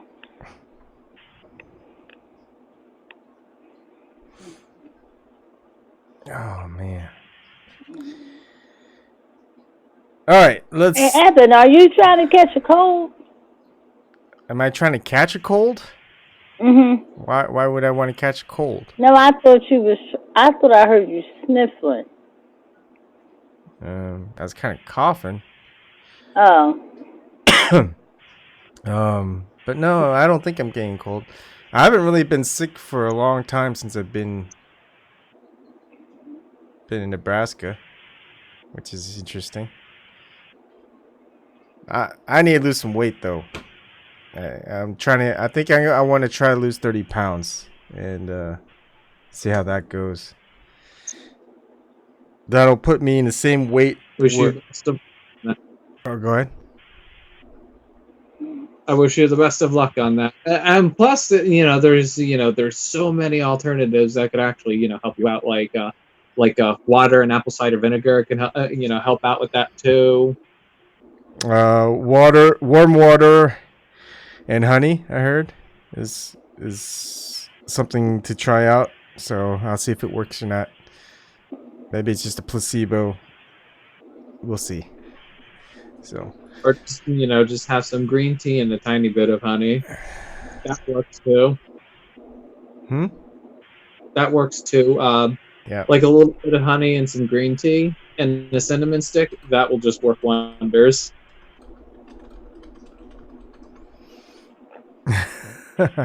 And wonton soup helps too. Yeah, well, I think. Oh, I tried the Impossible Burger today for the first time at Burger King. My son, my daughter loves Burger King because of the veggie burger, which is basically Morningstar veggie burger. But me and my wife tried the Impossible Burger. My wife liked it. I was like, I think I like the veggie burger better. I didn't even know they had a veggie burger. Yeah, the BK veggie burger. It's basically Morningstar veggie burger. Like Morningstar. Yeah, Morningstar's. Is that sold in the stores? Yeah, it's still sold in a couple of stores. Okay.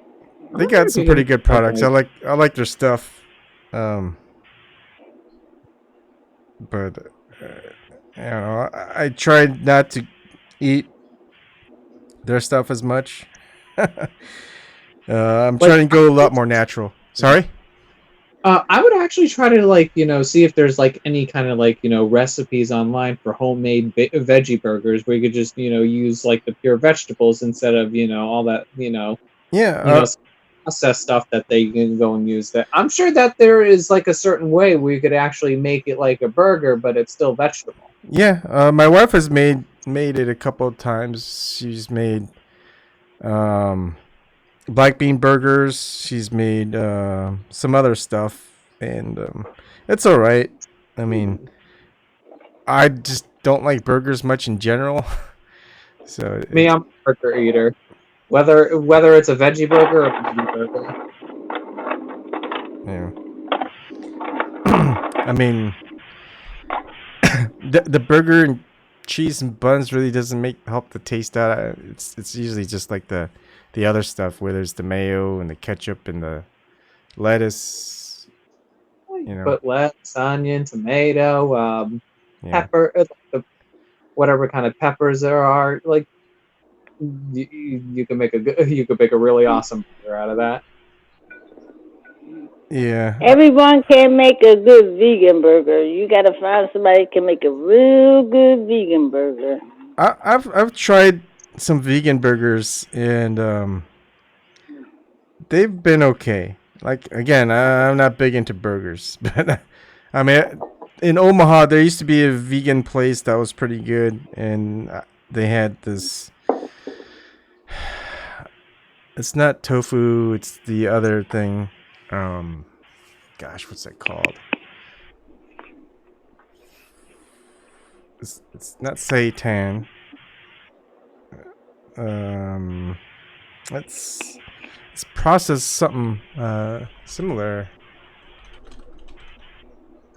What's that called? Tempeh. They had a tempeh burger, and my wife liked it. It wasn't that bad, but again, like the taste of tempeh and tofu on its own isn't that good. They just soak in the flavor of It's more like so it's like, you know, they try to make something that's bland but better, but still bland. yeah, I'd say that. Because like to me, if it's something, you know, bland, but they try to make it not bland, it's like, what's the point? I mean, I was like, you're not really going to get much out of it, or get much satisfaction out of something that, you know, that's completely that bland. Like with me, if I want something, I want something that I'm going to make myself, and it's going to be completely creative, and it's going to be something to liking to my tasting. Yeah. And something that, you know, that other people might like and be like, hey, this could actually be a good thing. Or it's like, you know, because when it comes to food, like kind of like the scientifics of like, you know, food, you could really come up with something creative. Yeah, I'm gonna show you something. I I caught a catfish this week, and Oh, it was pretty big. It's not huge. It's good family eating size for family. Let's see. Oh wait, yeah, let's do this.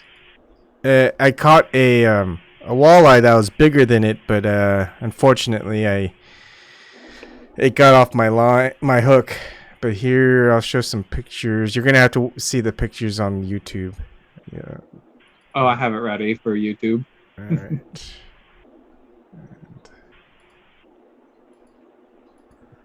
Alright, let's move it to Alt B. Alright, so that's the catfish that I caught. That's in the cooler. I think it was like 20 inches or something at least. And then it was like 3.27 pounds. And what you want to do, you see that red part? That's after. That's just a small portion of it, but just to show as an example, I clean out all that mud line or blood line, what they call it, so it helps the taste. So basically, what I do is I put the catfish in clean water, and then even after it's dead, and then after I fillet it, I put it in milk, and then I'll go ahead and prep it, which you want to put some your either sauce or your things on it. I forget what you call it, seasoning on it, and just let it sit in the with some lemon in the refrigerator for at least an hour. And this is what I made. It was Louisiana blackened Cajun catfish. It was really good. On it. Ooh, what kind of seasonings did you put on it? So I put on salt, pepper, paprika, garlic, and with some lemon, and put it mixed that up. Just hand rubbed it into a bowl. But I put it in the fridge. After an hour, took it out. I warmed up some butter, unsalted butter. Then I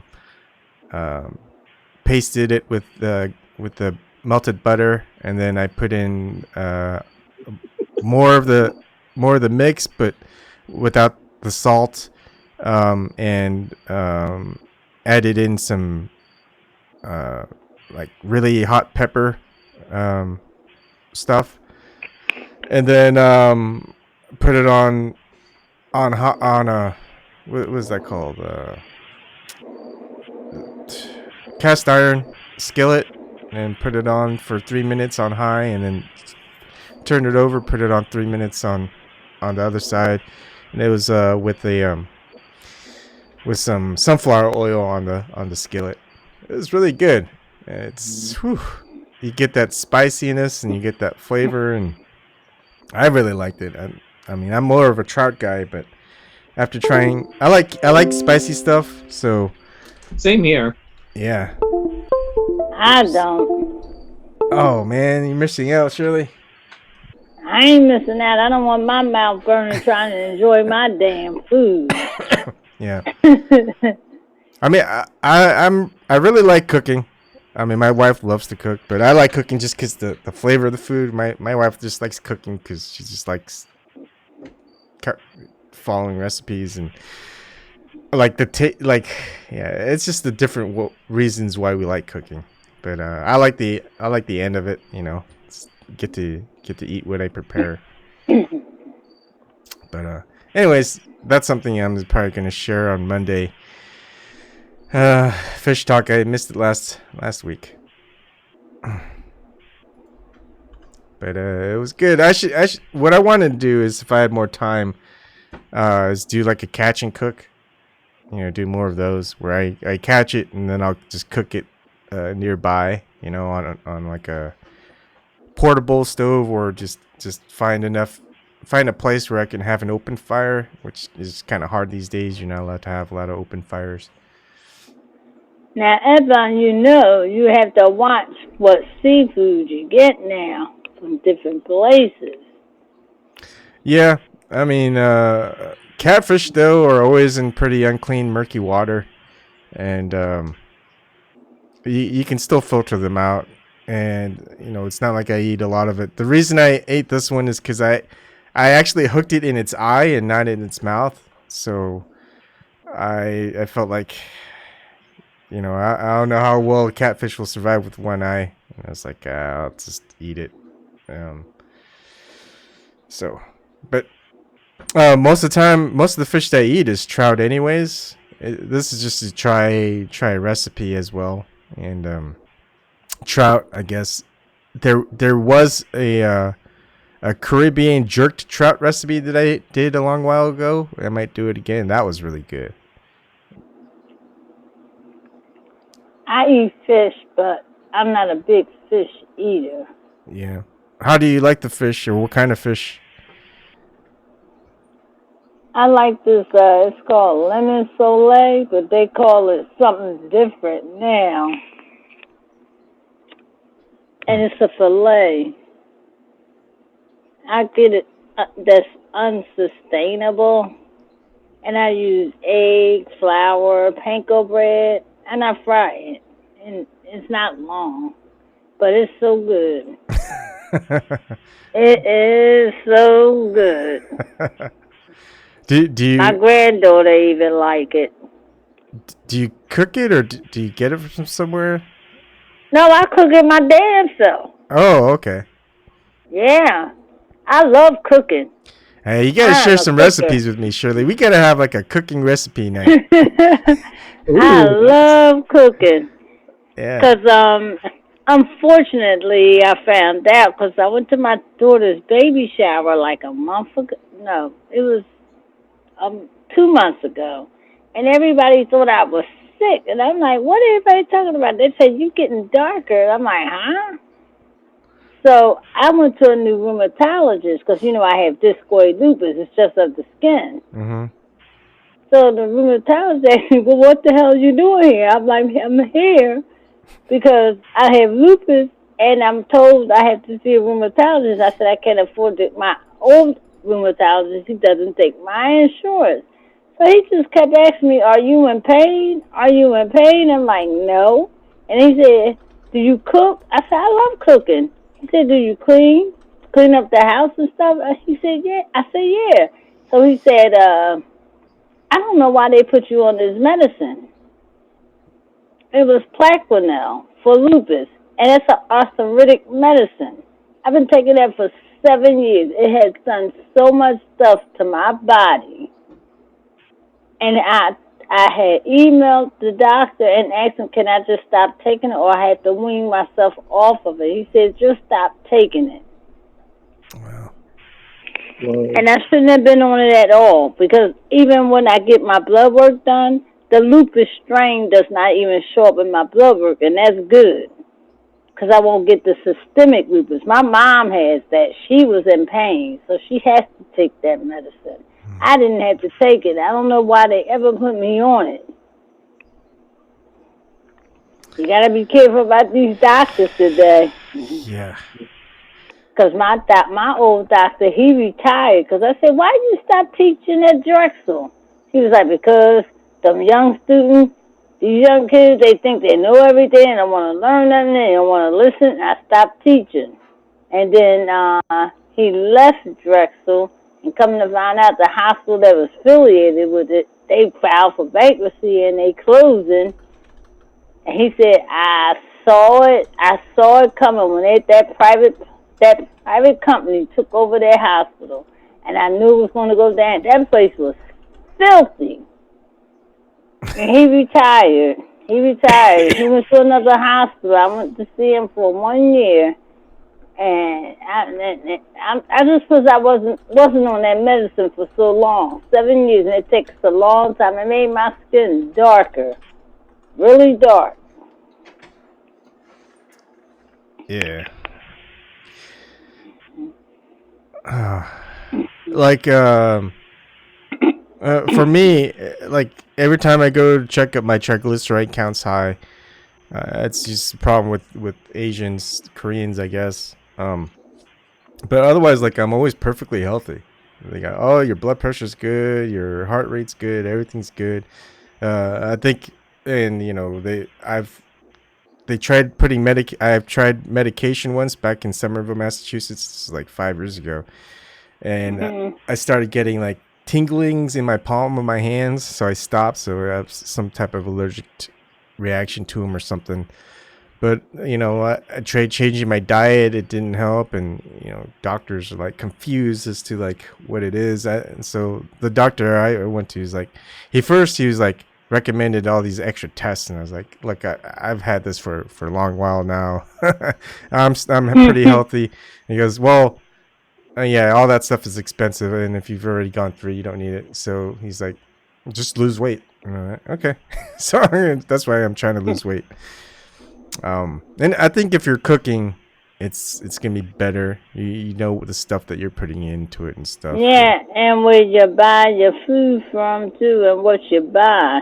Yeah. Oh, listen at this. Did you hear LBRY? Germany is banning Monsanto in their country. What? That's By awesome. 2023. And LBRY is a German company. Because I think they're going to go out of business. Because they got so many lawsuits against them since they bought Monsanto. Yeah. Yeah. I think and so. General Mills is going to remove that glyphosate from their cereals, that weed killer. Yeah.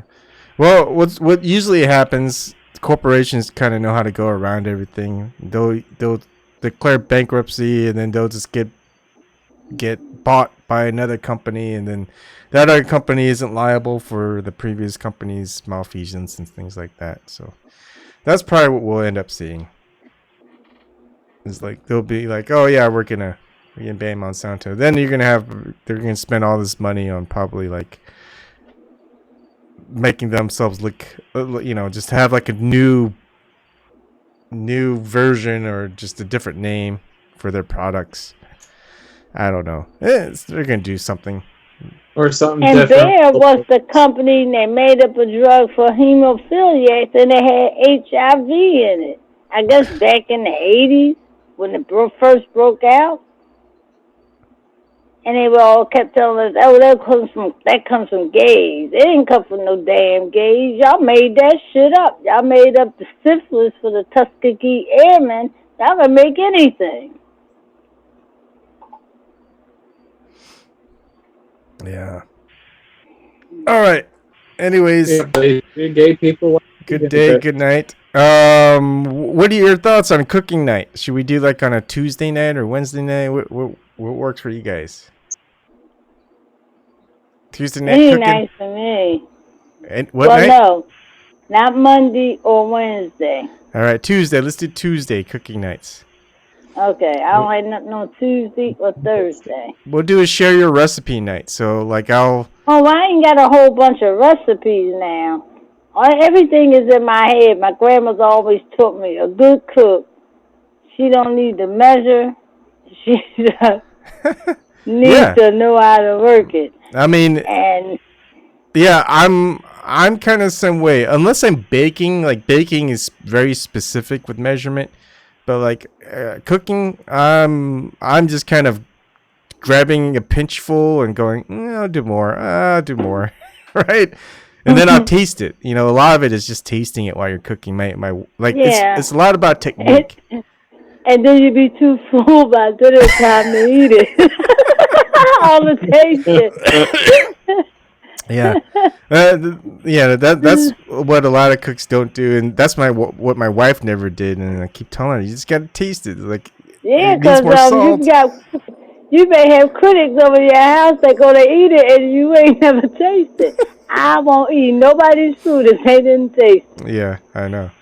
So I feel bad. Like, I don't mean to criticize my wife's cooking, you know, but I just want to help her to kind of know some fundamentals or basic techniques on cooking. What you should do is just taste it. You know, does it need more salt? Usually it's more salt. Is it bland? Salt enhances the flavor, and don't over salt it. And then just add different types of flavors and certain ways of certain, like the timing of when you add seasoning and stuff also makes a difference. And if you're using butter or oil and things like that. So.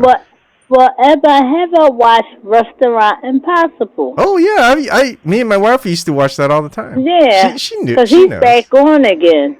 Oh, and all he says, yeah, it's back on. He's been back on for about the new year this year. Yeah, I mean he comes on Saturday nights now. Okay, well I don't have cable, but the premise was always the same. You know, I feel like it's all manufactured. Manufactured, but at least the cooking part is real, you know? Yeah, the cooking part is real, because he takes stuff that, this is bland. Y'all need to use salt and pepper. Yeah. I mean, that's like the two most important ingredients, salt and pepper. It just brings out flavor. And, all right, so I'm glad you don't write anything down. If you share your recipe, surely at least we've got it on record, on video. And I like to scour the internet and just kind of share some recipes, and like that Louisiana black and Cajun catfish. That was a good one. And my daughter loves the brown buttered lemon trout. That's a good one, because my daughter she's very picky about what she eats, and she'll eat the trout, the lemon buttered trout. Does she eat vegetables? Yeah, she eats some vegetables. She likes some vegetables. She hates some others. So, all right, Tuesday night, share your recipe night, and all right. I'll do my best. All right, see you guys. Thanks everybody for joining. Right. Thank you. Good night. Good night. So bye, Yvonne. Bye, everyone in the chat. Have yourself a wonderful weekend. Yeah. See you guys.